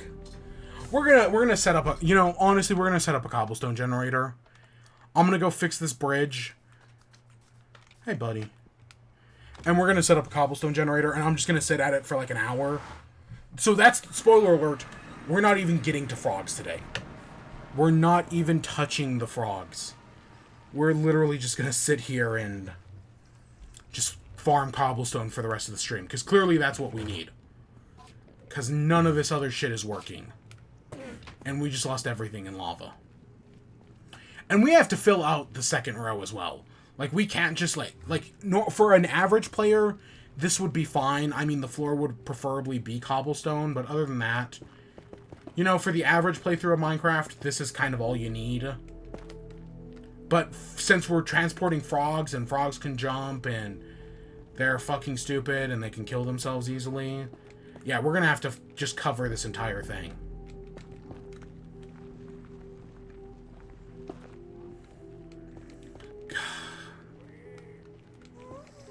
God, the nether sucks. We also could have used fireproof wood, but whatever.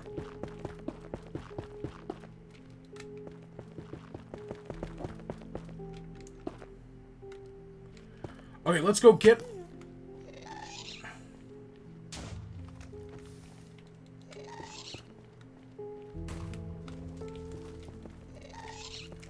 God, and you know the worst part is the longer we stick around here...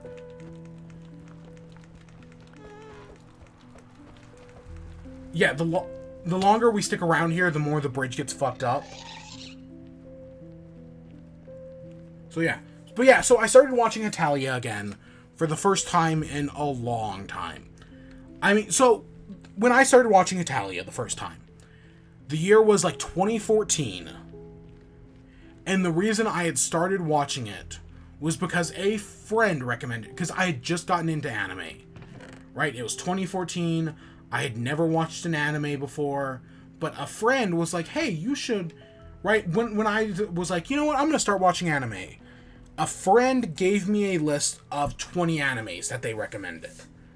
Right? Like I'd seen, I think the first anime I ever watched, and I know this for a fact, was Attack on Titan. Right? The first anime I watched was Attack on Titan. So they gave me a list with like a bunch of other animes on it. You know, God.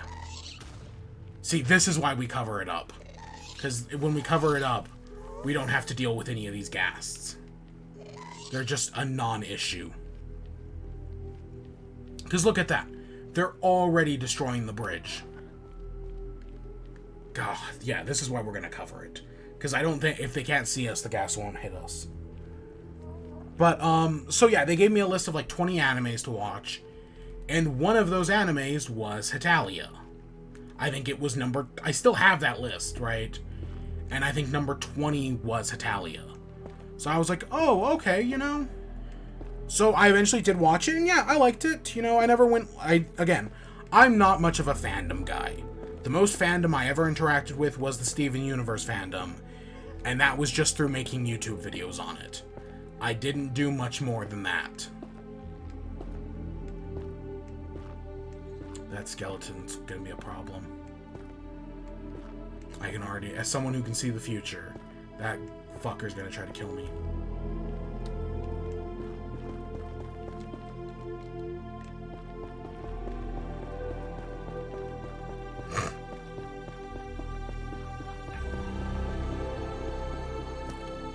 Yep.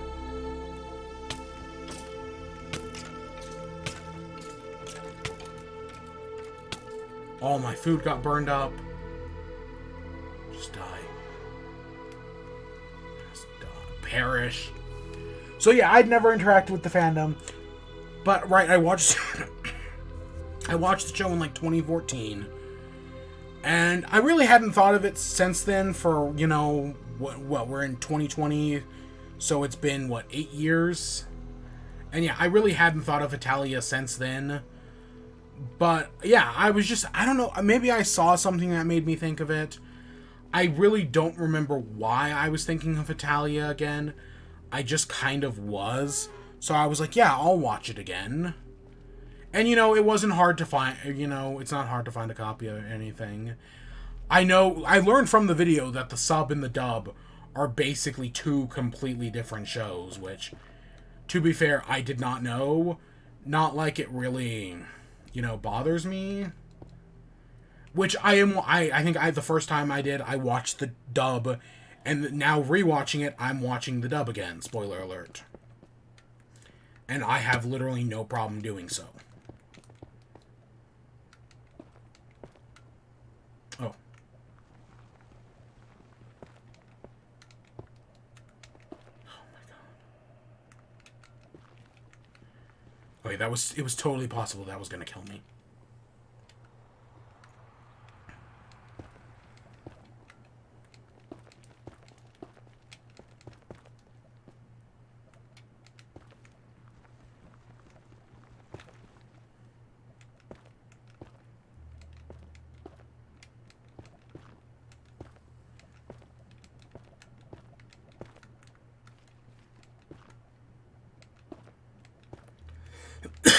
Okay, this should deposit me in a snow biome, if I'm correct.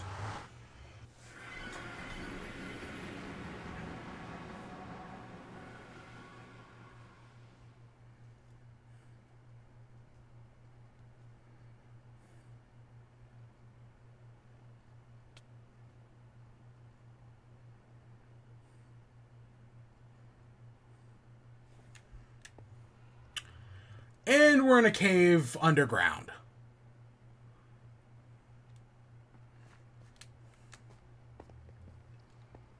Oh.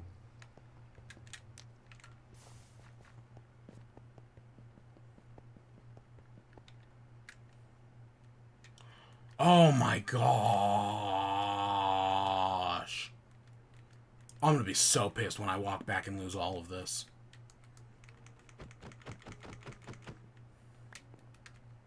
Oh my gosh, it didn't turn into a chest.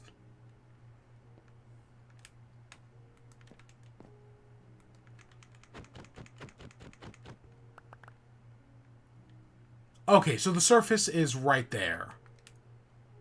Still a ways away. We'll figure some way up to the top, you know, I'm a smart cookie, I'll figure it out. God, I can't believe it placed this underground!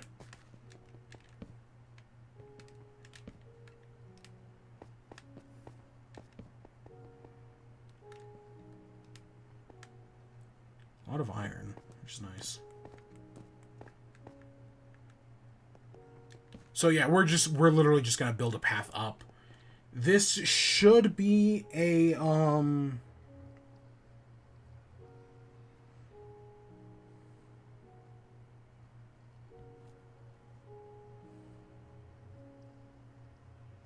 god, are we in the right place? I was gonna say, this should be a snow biome. God, I hope it's a snow biome.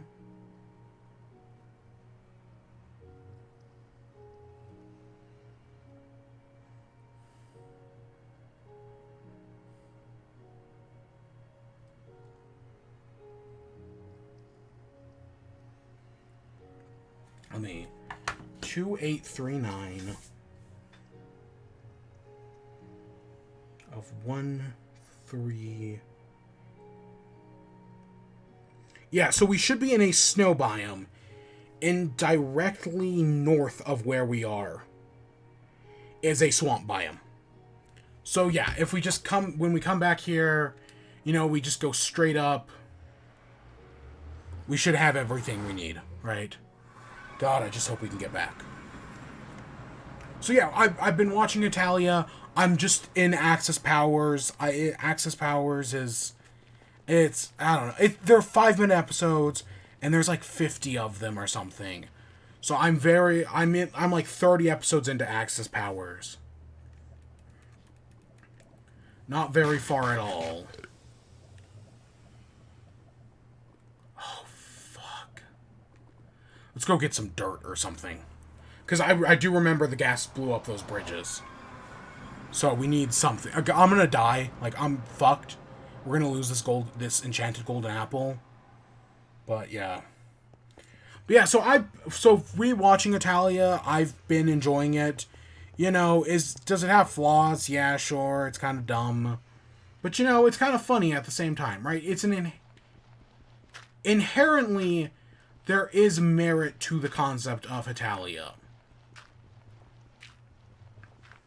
Right? And I get why it got such a big fan base, especially because it's so easy. Because there is no, like, canon or anything. It's just easy to, you know, use characters to do whatever you want with them. You know, it's a very open show to things like that. So yeah, I get why it was huge. And yeah, I guess there's a new season coming out this year. I don't know. But, you know, I'm just going to enjoy it for the moment.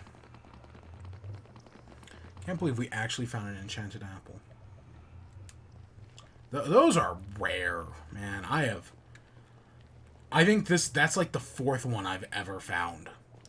At least, you know, because they used to be easier to get. You used to be able to craft them. I don't get why they got... Honestly, everything that they've ever done to the enchanted golden apple recipe over the years has just been stupid. Honestly, Minecraft/Mojang has just never done, right? The fact that they kept changing it is just annoying. It also makes the ancient monuments fucking useless. Because, right, you used to get enough gold in an ancient monument to craft an enchanted apple. That used to be, like, one of the big things about it. And then they got rid of the crafting recipe, so now that doesn't work anymore.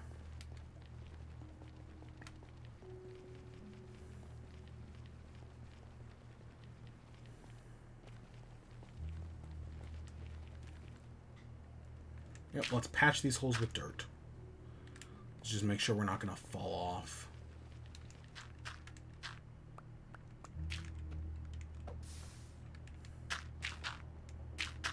Ooh.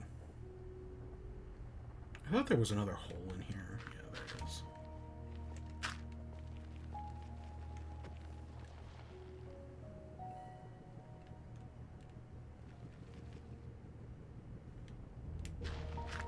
I mean, there are worse materials to patch holes with. Okay, maybe not, but...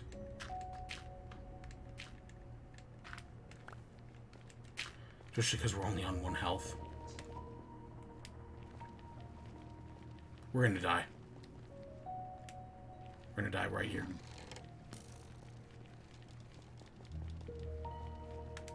Come on, come on, come on. God, get back. Escape. Escape. See, and if we could just find magma cubes like that, God, that'd be so nice. But that's like a last case. Come on, come on, go back, go back.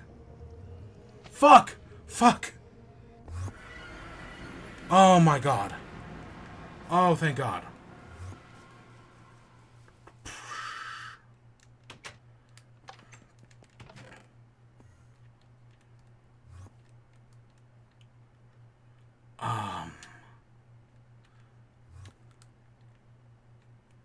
Let's make another chest.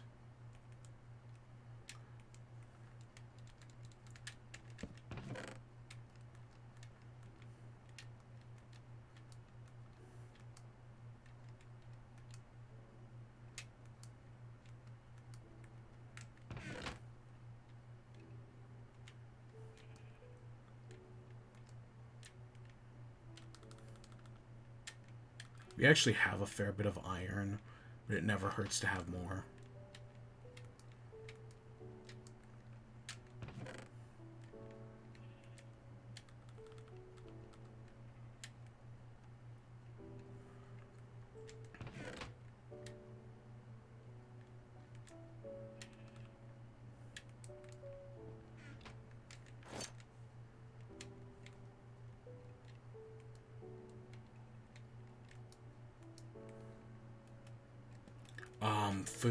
Food. Oh, half a stack of melons? Sure, I will take that. So is there anything else I've been doing? Not really. I tried the Sonic Churro Shake.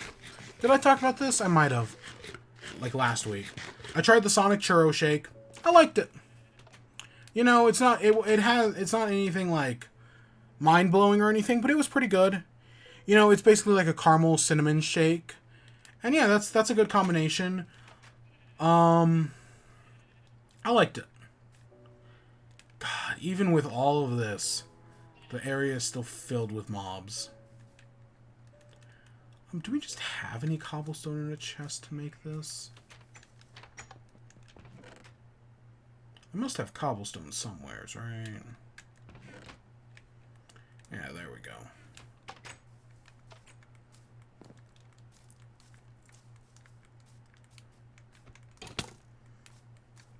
We're gonna die again. Because, God,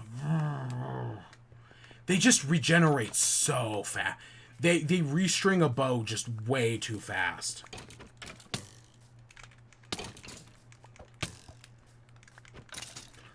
The timing is so weird, because you'd think, like, they shoot, you block it with the shield, you get a hit in on them, and then, you know, you block with the shield again. No, that's not how the timing works on skeletons for some reason. For some reason, they're able to basically get in free hits. And it's just dumb. Alright, so cobblestone generator. Bang, bang. Bang, bang. Oops, no, not like that.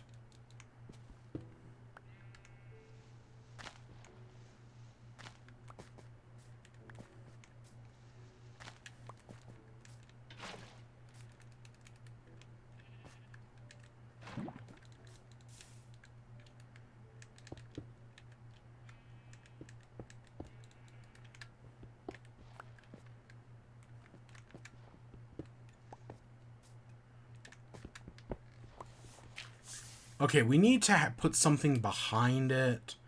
Something that's not easy to break, or that breaks bad with a pickaxe. We have actually a bunch of obsidian, so I'm just going to use a piece of that.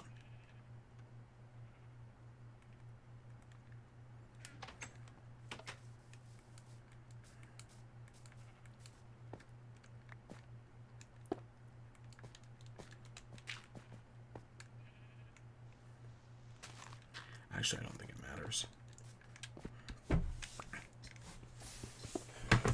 Yeah, this is, honestly, I know people screw up the cobblestone generator all the time.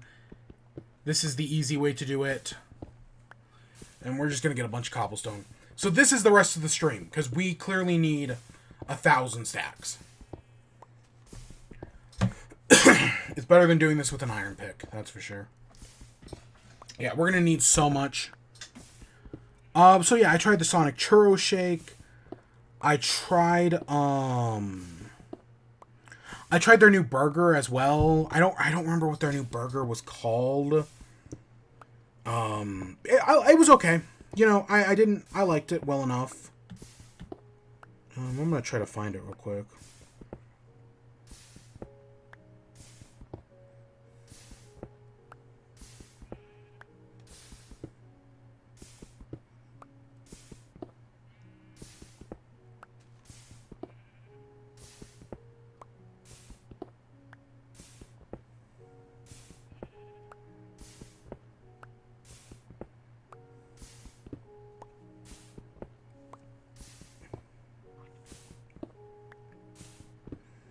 It was called a Chop House Burger.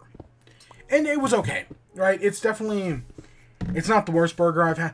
I think Sonic burgers are okay. I know some people don't like them.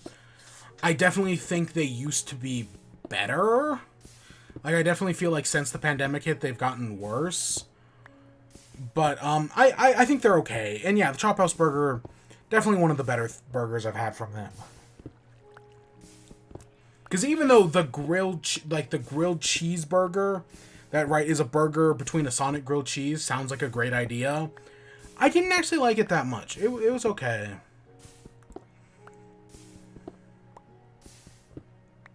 Oh, Taco Bell brought back the grilled cheese burrito. I haven't had it yet, but the grilled cheese burrito is one of Taco Bell's best items in recent years. I really do like it. I should go get one. God, it's Skyblock all over again.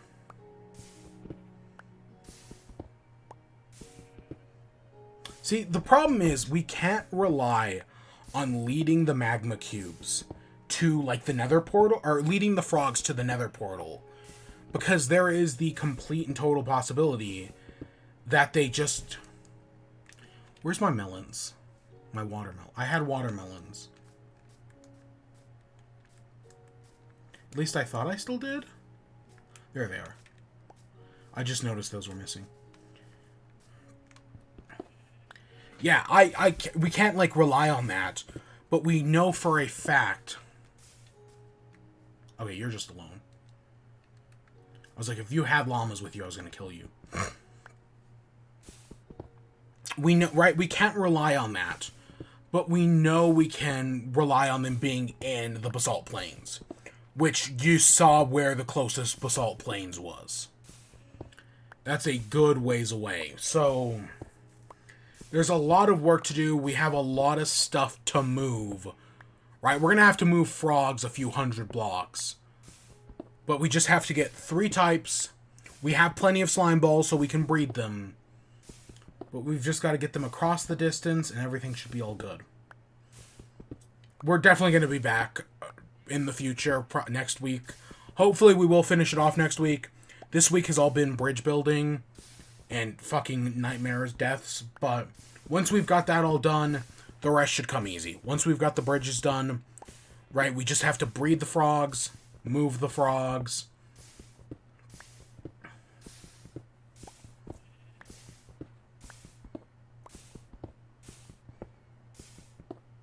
We're gonna need so much cobblestone.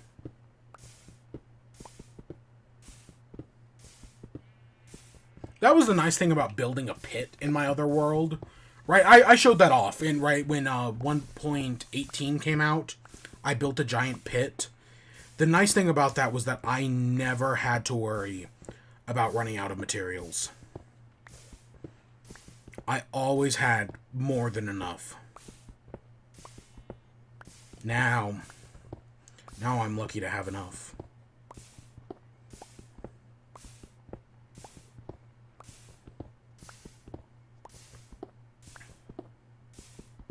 Oh god, I have seen so many leaks from the new Pokemon game. I haven't been, like, trying to, like, avoid them at all costs. But I've seen so many things. I'm not going to talk about any of them, obviously. But I've seen so much shit. I just opened Twitter, and I just saw another one. Honestly, I know, right, oh, surprises matter. It's also a fucking Pokemon game. I mean, who cares?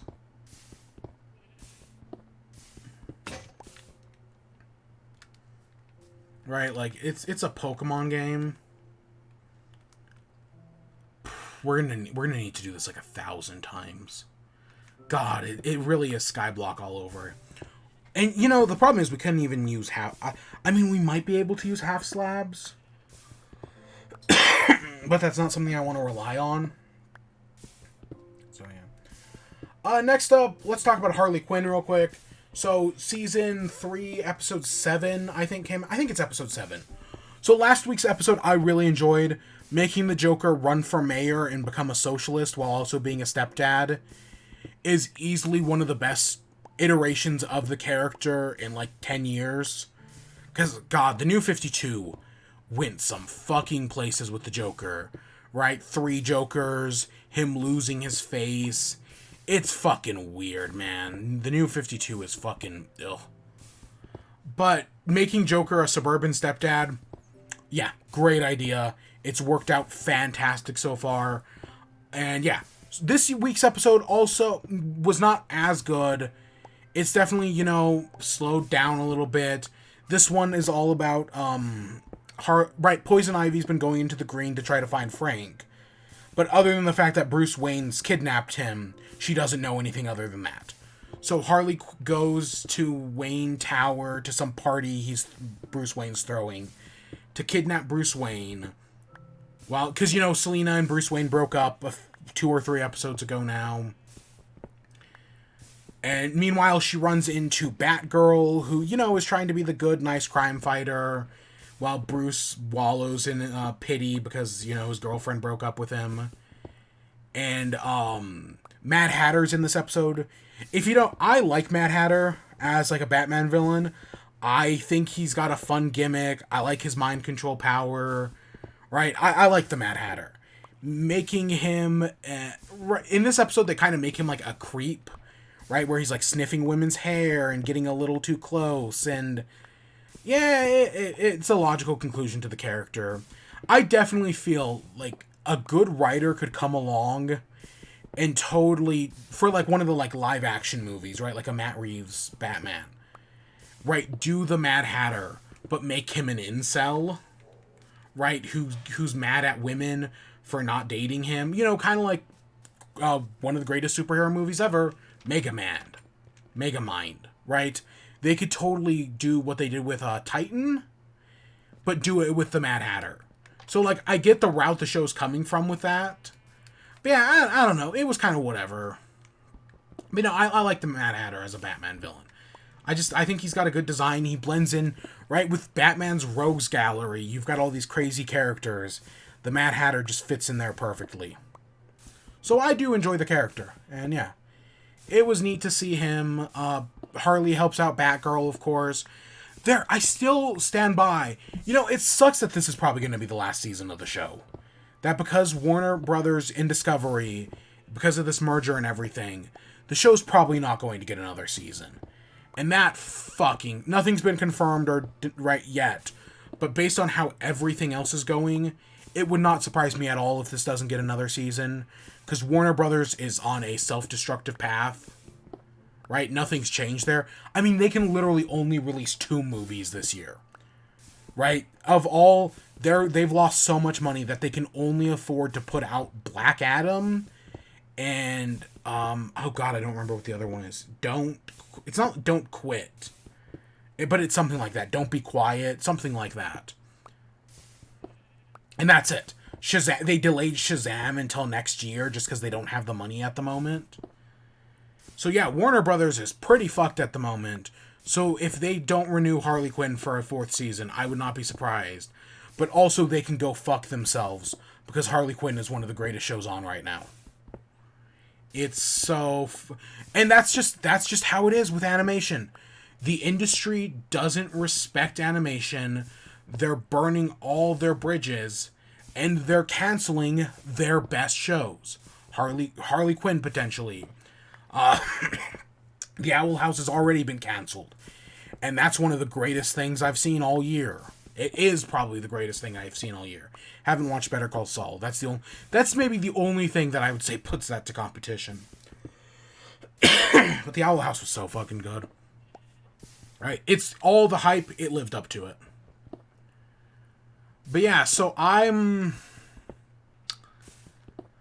been super disappointed with Warner Brothers. They're gonna fucking cancel it.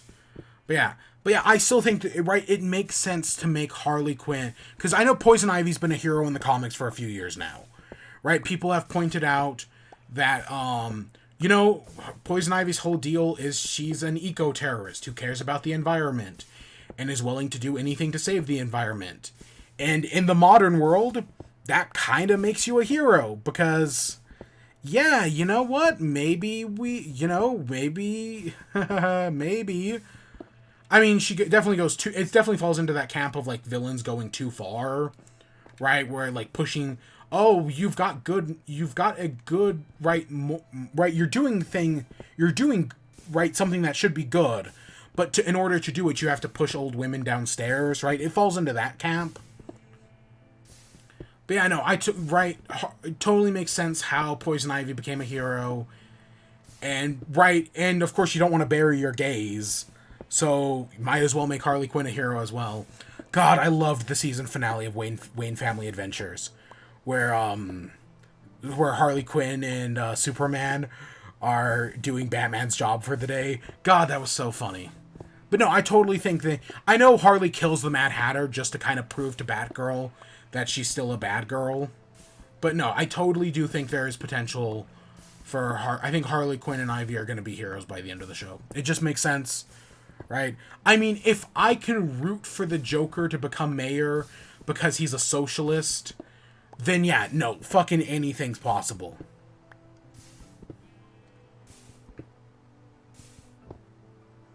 God, such a fucking great idea. Alright, let's go grab another bucket of water. Not like we're gonna use it. We're gonna go get another pickaxe.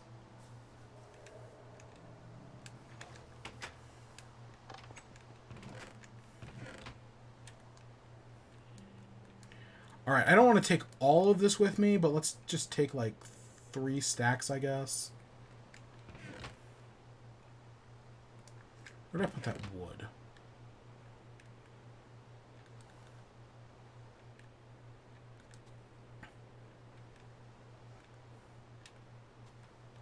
Oh, I had it in my inventory, okay.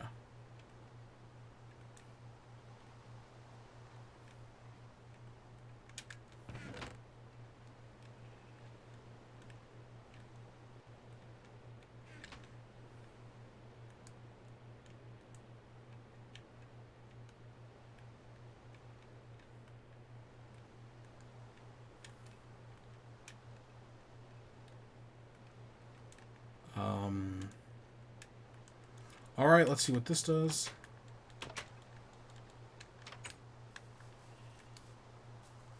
Let's head back into the Nether. Let's clear out our bridge, you know, make sure everything lines up correctly. But yeah, so the episode right, basically at the end of the episode, Poison Ivy has kind of been, like, reborn. Like, she's now, like, covered in flowers. Catwoman's apartment is filled with flowers. And, Harley has successfully kidnapped Bruce Wayne.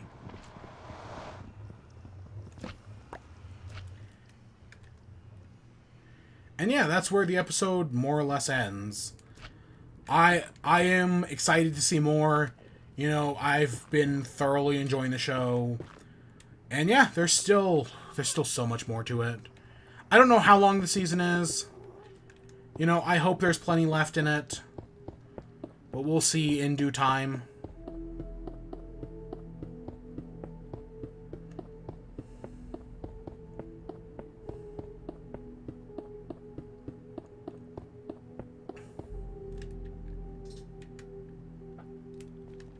Actually, I want to work it from the other way around. Because this side is way more dangerous than the other side.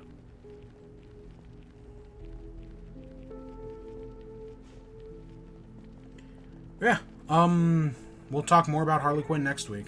Yeah, I have I have no idea how many episodes are in this season.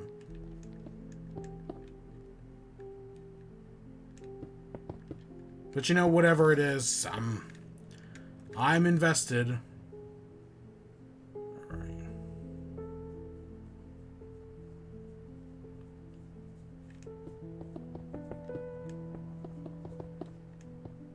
And then that brings us to our last thing, She-Hulk. So, thoughts on She-Hulk Episode 2? I'm still really enjoying the show. You know, it's still pretty good. We're now back in LA, I think? Oh my god. What did I say? This side is way more dangerous than the other side.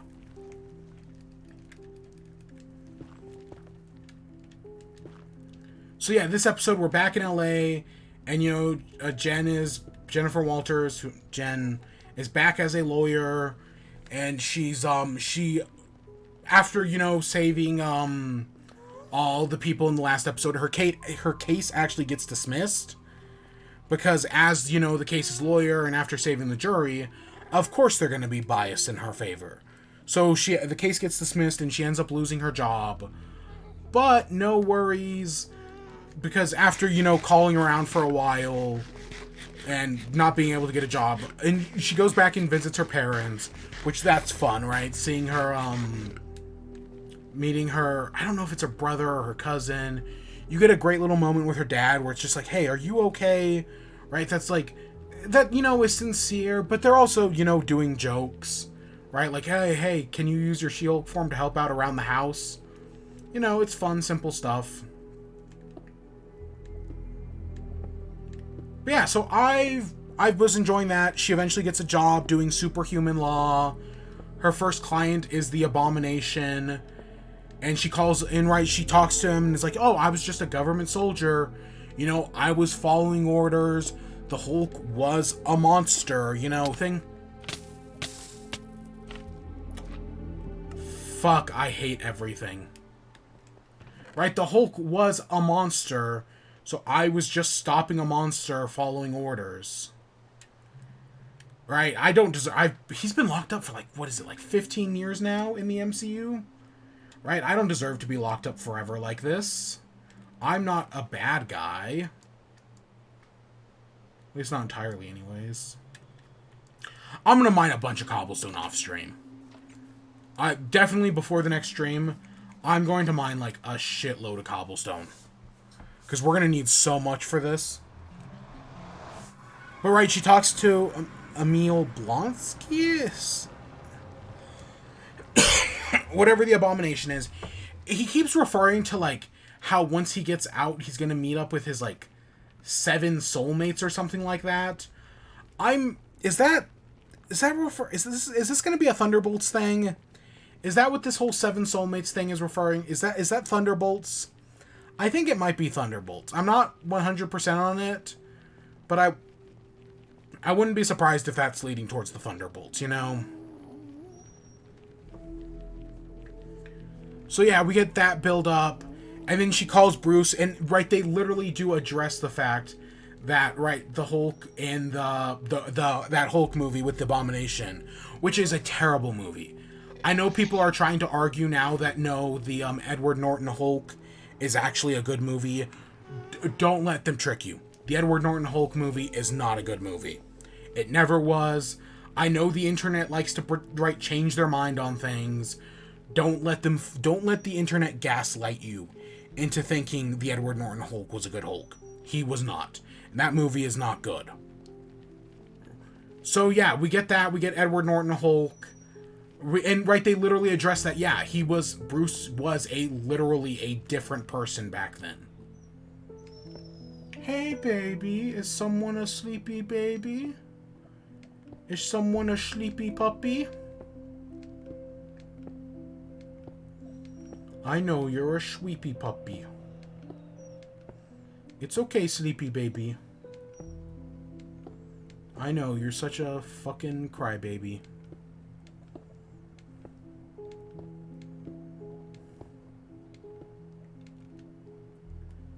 Okay, yeah, we'll see how far we get. But yeah, and then the episode ends with footage from Shang-Chi that has been released to the public that Abomination was fighting Wong. So, you know, I'm sure that's going to come up. I'm sure we know Wong shows up later in the show. So, yeah. I'm enjoying it. They do make the joke, She-Hulk, attorney at law. Which I think is a fun idea. You know, I really like that conceptually. So, yeah, I'm excited for more of the show. I want it to be fun, and so far, yeah, it's seeming to be, you know, a fun enough show. So yeah, we'll see how it goes in the coming weeks. Yeah, this wasn't a major episode or anything, but you know, it was fine.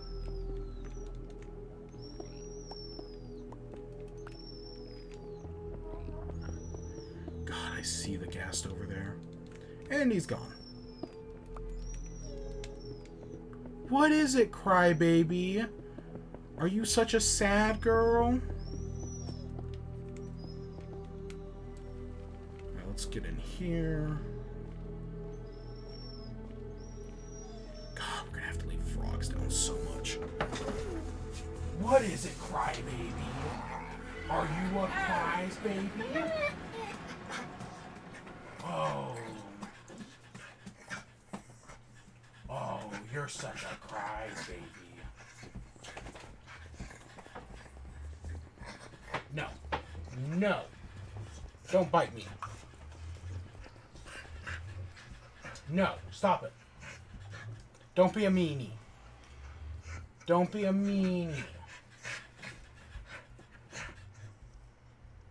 No.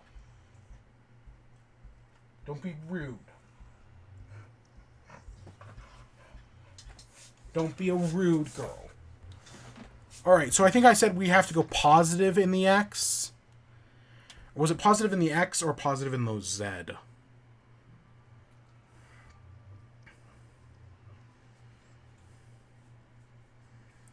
It was positive in the X. So we're going to go up this way, I guess.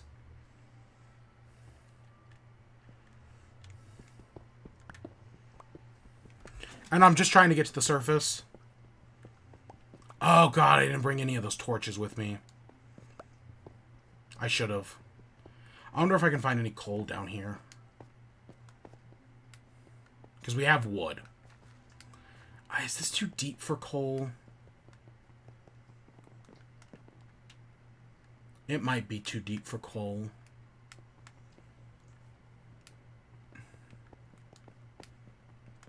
Which I know sounds dumb, but trust me.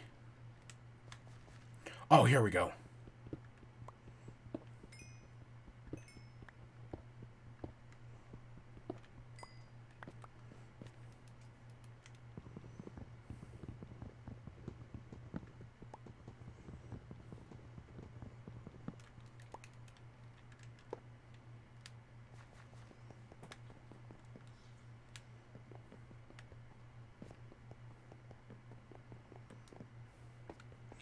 All right.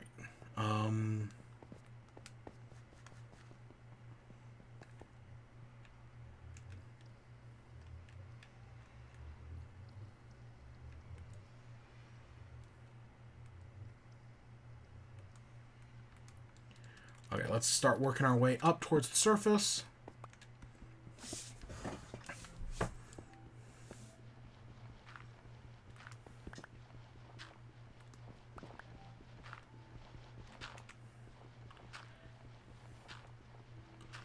Yeah, Anything else on the ending? I really like what She-Hulk's been doing with the end credit scenes.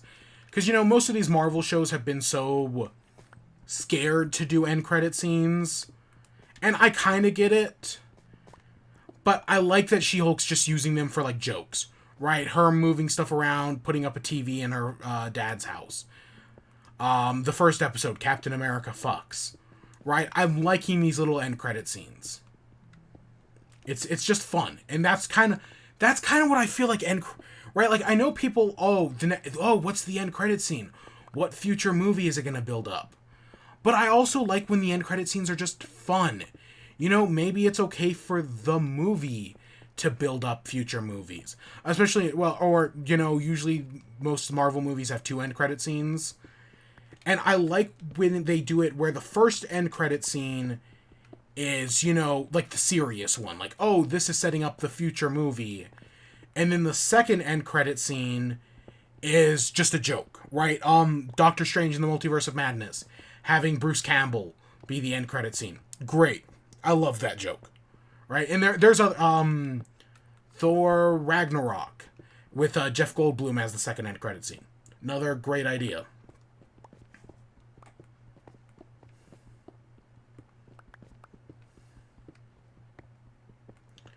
So yeah, I've been enjoying the end credit scenes of She-Hulk. And yeah, I'm enjoying the show. I'm excited to see where it goes from here. And yeah. So I guess that takes us to the outro. I know today has just been me raging. We've spent a majority of the stream in the Nether, and I've just been super fucking annoyed with the Nether. Because, you know, it's the Nether. It annoys me. I remember we were all super excited for the Nether update. And then we actually got the new Nether. And it's just, Soul Sand Valleys are such a nightmare to traverse. That I hate spending all time in them. Fucking strays. Oh, we lost. I was like, where's all my watermelon? We lost it all, didn't we? So, we're going that way. And it's literally just 200 blocks that way. Is our, exit.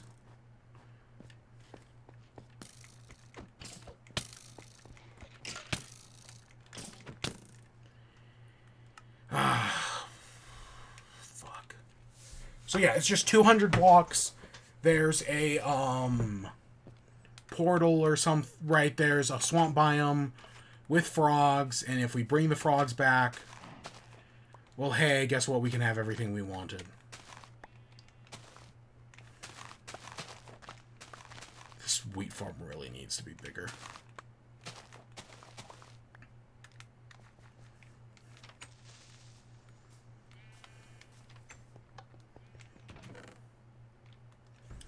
I wish I had stolen the wheat. When we went to adventuring last time, I wish I had stolen the wheat from the village.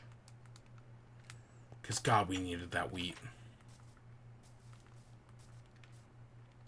Oh, you just have a lead. Okay.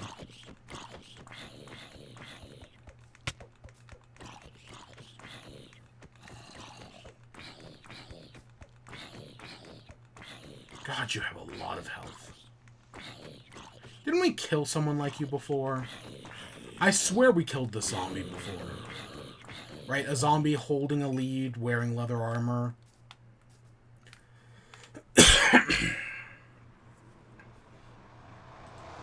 Yeah, I know. Most of the stream was just me being annoyed in the Nether. You know, what else is new for me? God, I hope that... I'm so scared of a new dimension. Because, you know, that's just going to make... That's just going to make things worse.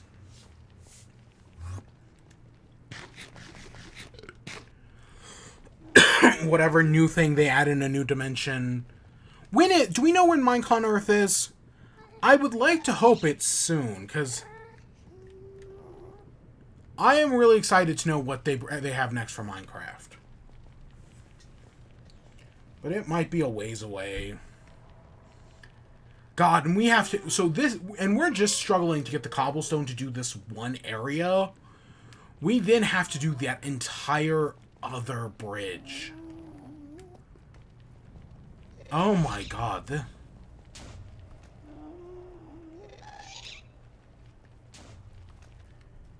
They just love blowing up little holes.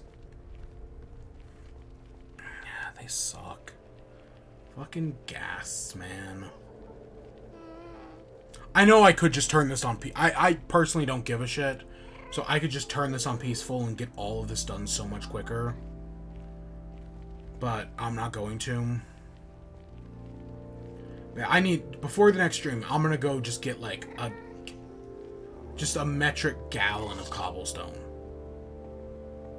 We also have blaze rods now, so we could make ender chests if I really wanted to.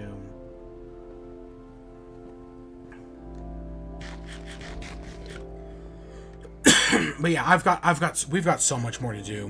We're gonna need so much cobblestone. We're gonna need so much. I've given up on netherrack. It's just not as efficient. It's just not efficient enough with my time.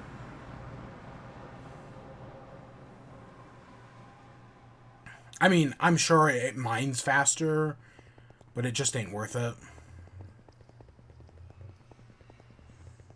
God, I knew this froglight stuff was gonna be a nightmare, and just traversing through the nether. I mean, it could be worse. We could do this all without the nether, to be fair.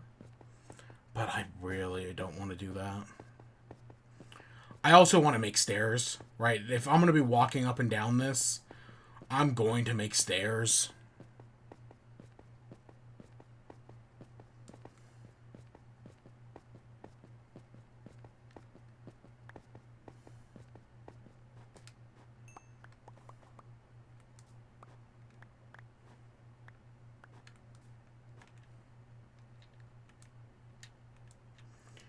Okay, so if we head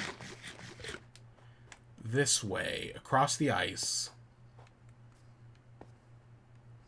Yeah, I feel like I did all of this tunnel work. Like, I did the exact same amount of tunnel work in the Nether and Bedrock and Java Edition, and didn't have nearly as many problems.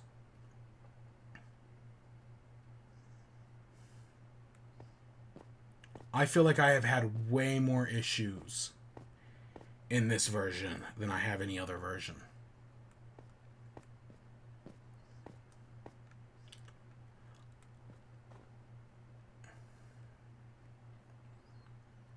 I didn't even mark down where we... Oh god, I didn't even mark down where the nether portal was. Oh, am I heading in the...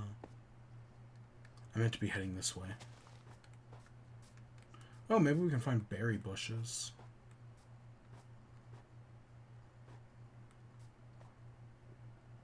For some reason, the world is backwards in my head.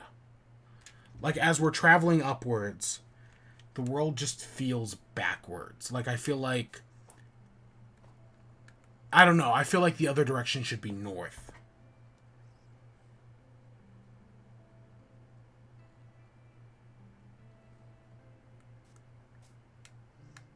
I don't know. I don't know why. But my directions just feel off when I leave the nether. Like in the when we're back at base, it makes sense. But in the nether, it just feels wrong. And it's really weird to explain.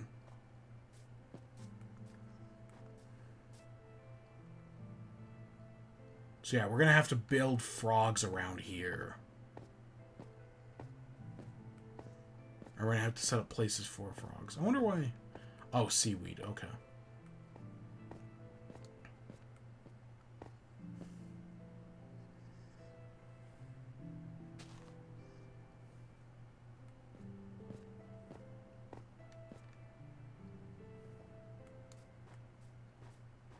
Okay, this is a forest biome, which I hope opens up to a swamp. God, I have no idea how to get back. Here we go. Here's the swamp, and just beyond the swamp is a mangrove. Right, like, if we just keep going deeper, we should eventually get to a mangrove. So it all exists. We even found a fucking frog.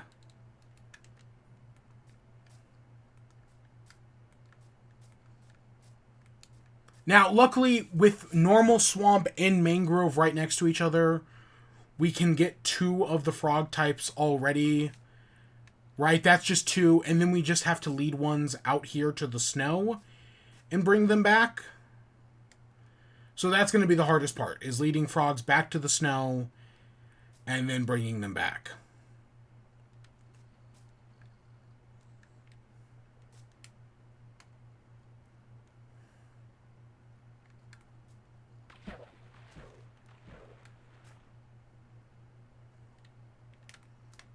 I just hope they're not stupid enough to fall off the edge.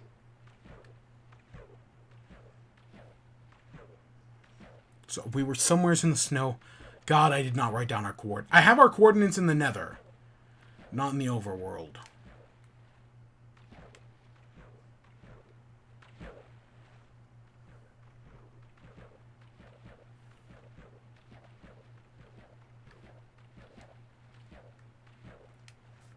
See, the snow biome connects directly.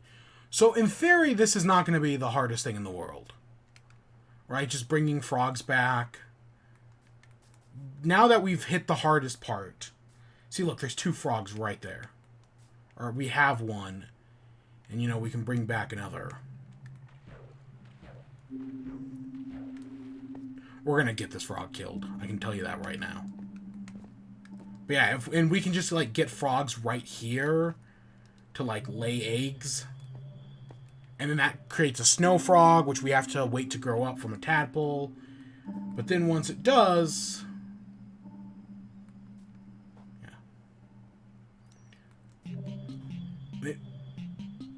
Maybe the swamp isn't as far as I think it is. Because hopefully our base is... maybe around here? Oh God, I don't remember.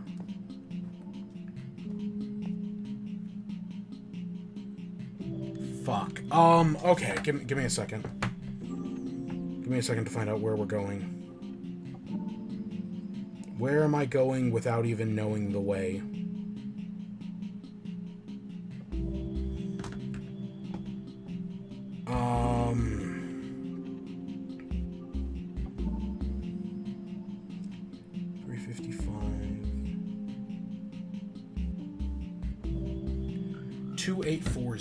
Okay.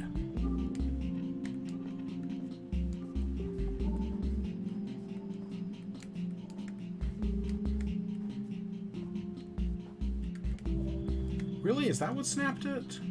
We brought the frog all the way here, and then it just climbing these cliffs is what snapped it. I really should have put a torch or something. I think that might be it, though. That's not far at all. Yep.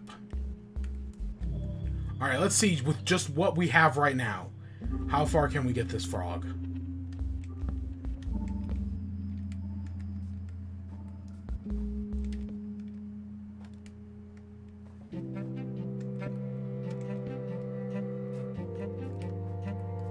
Okay, frog, let's head down before the strays kill us.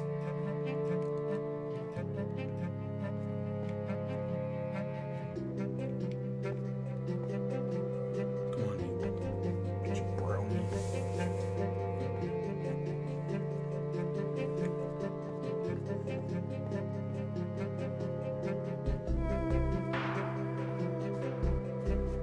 If we could get one of the shroom lights out of the way, that would... Again, the hardest... If this is more of a proof of concept that, hey, if we can do this, then that means the rest of this is possible. Oh my gosh, we have just enough.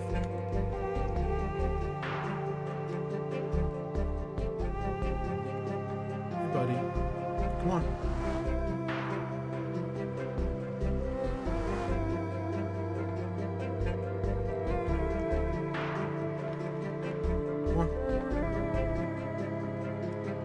had a slime ball, this would be much easier. Because, yes, frogs breed with slime balls.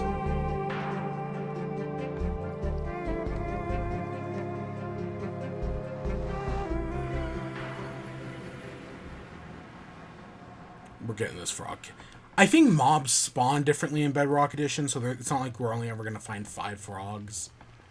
But who knows how many we're actually going to find. Come on. God, get off there.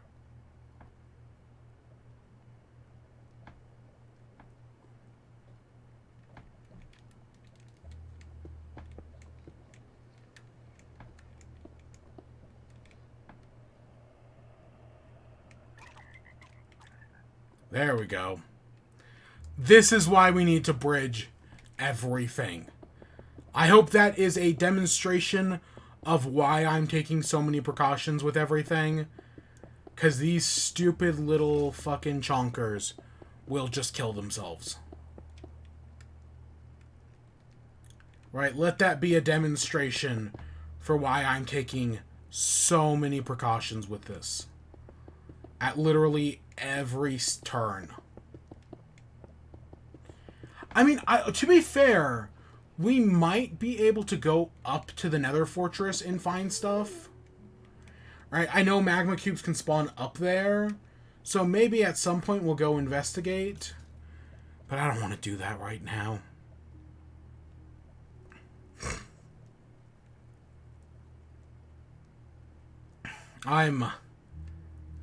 We've been going for, what, a little over two and a half hours. Yeah, there might be stuff up there. But at the same time, I really, Actually, honestly, that might be easier. If I just take my chances of finding magma cubes in the fortress. And, I really take my sweet-ass time with it. We might get lucky. But we also might not. I don't know. We've got a lot of experimenting to do. We're going to kill a lot of fucking frogs. Right? Because sometimes you got to break a couple eggs. Is that 3 tall? Whatever. So yeah, this... Oh god. Honestly, I was just so angry at the Nether for most of the stream.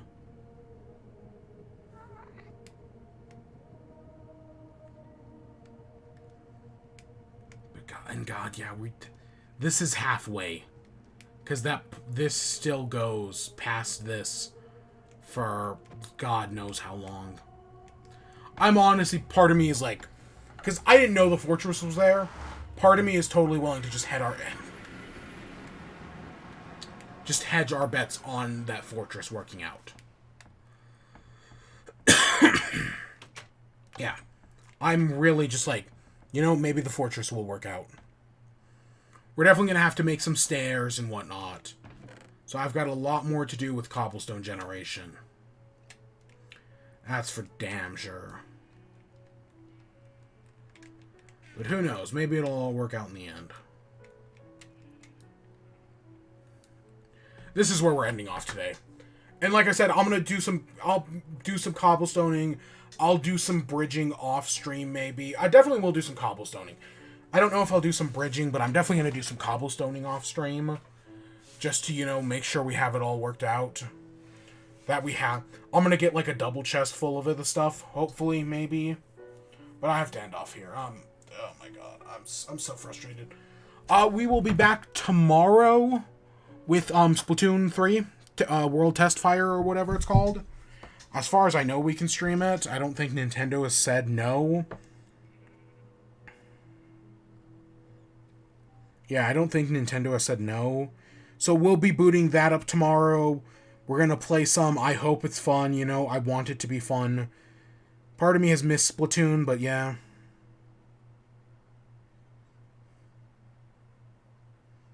Oh, look at that. That's cute.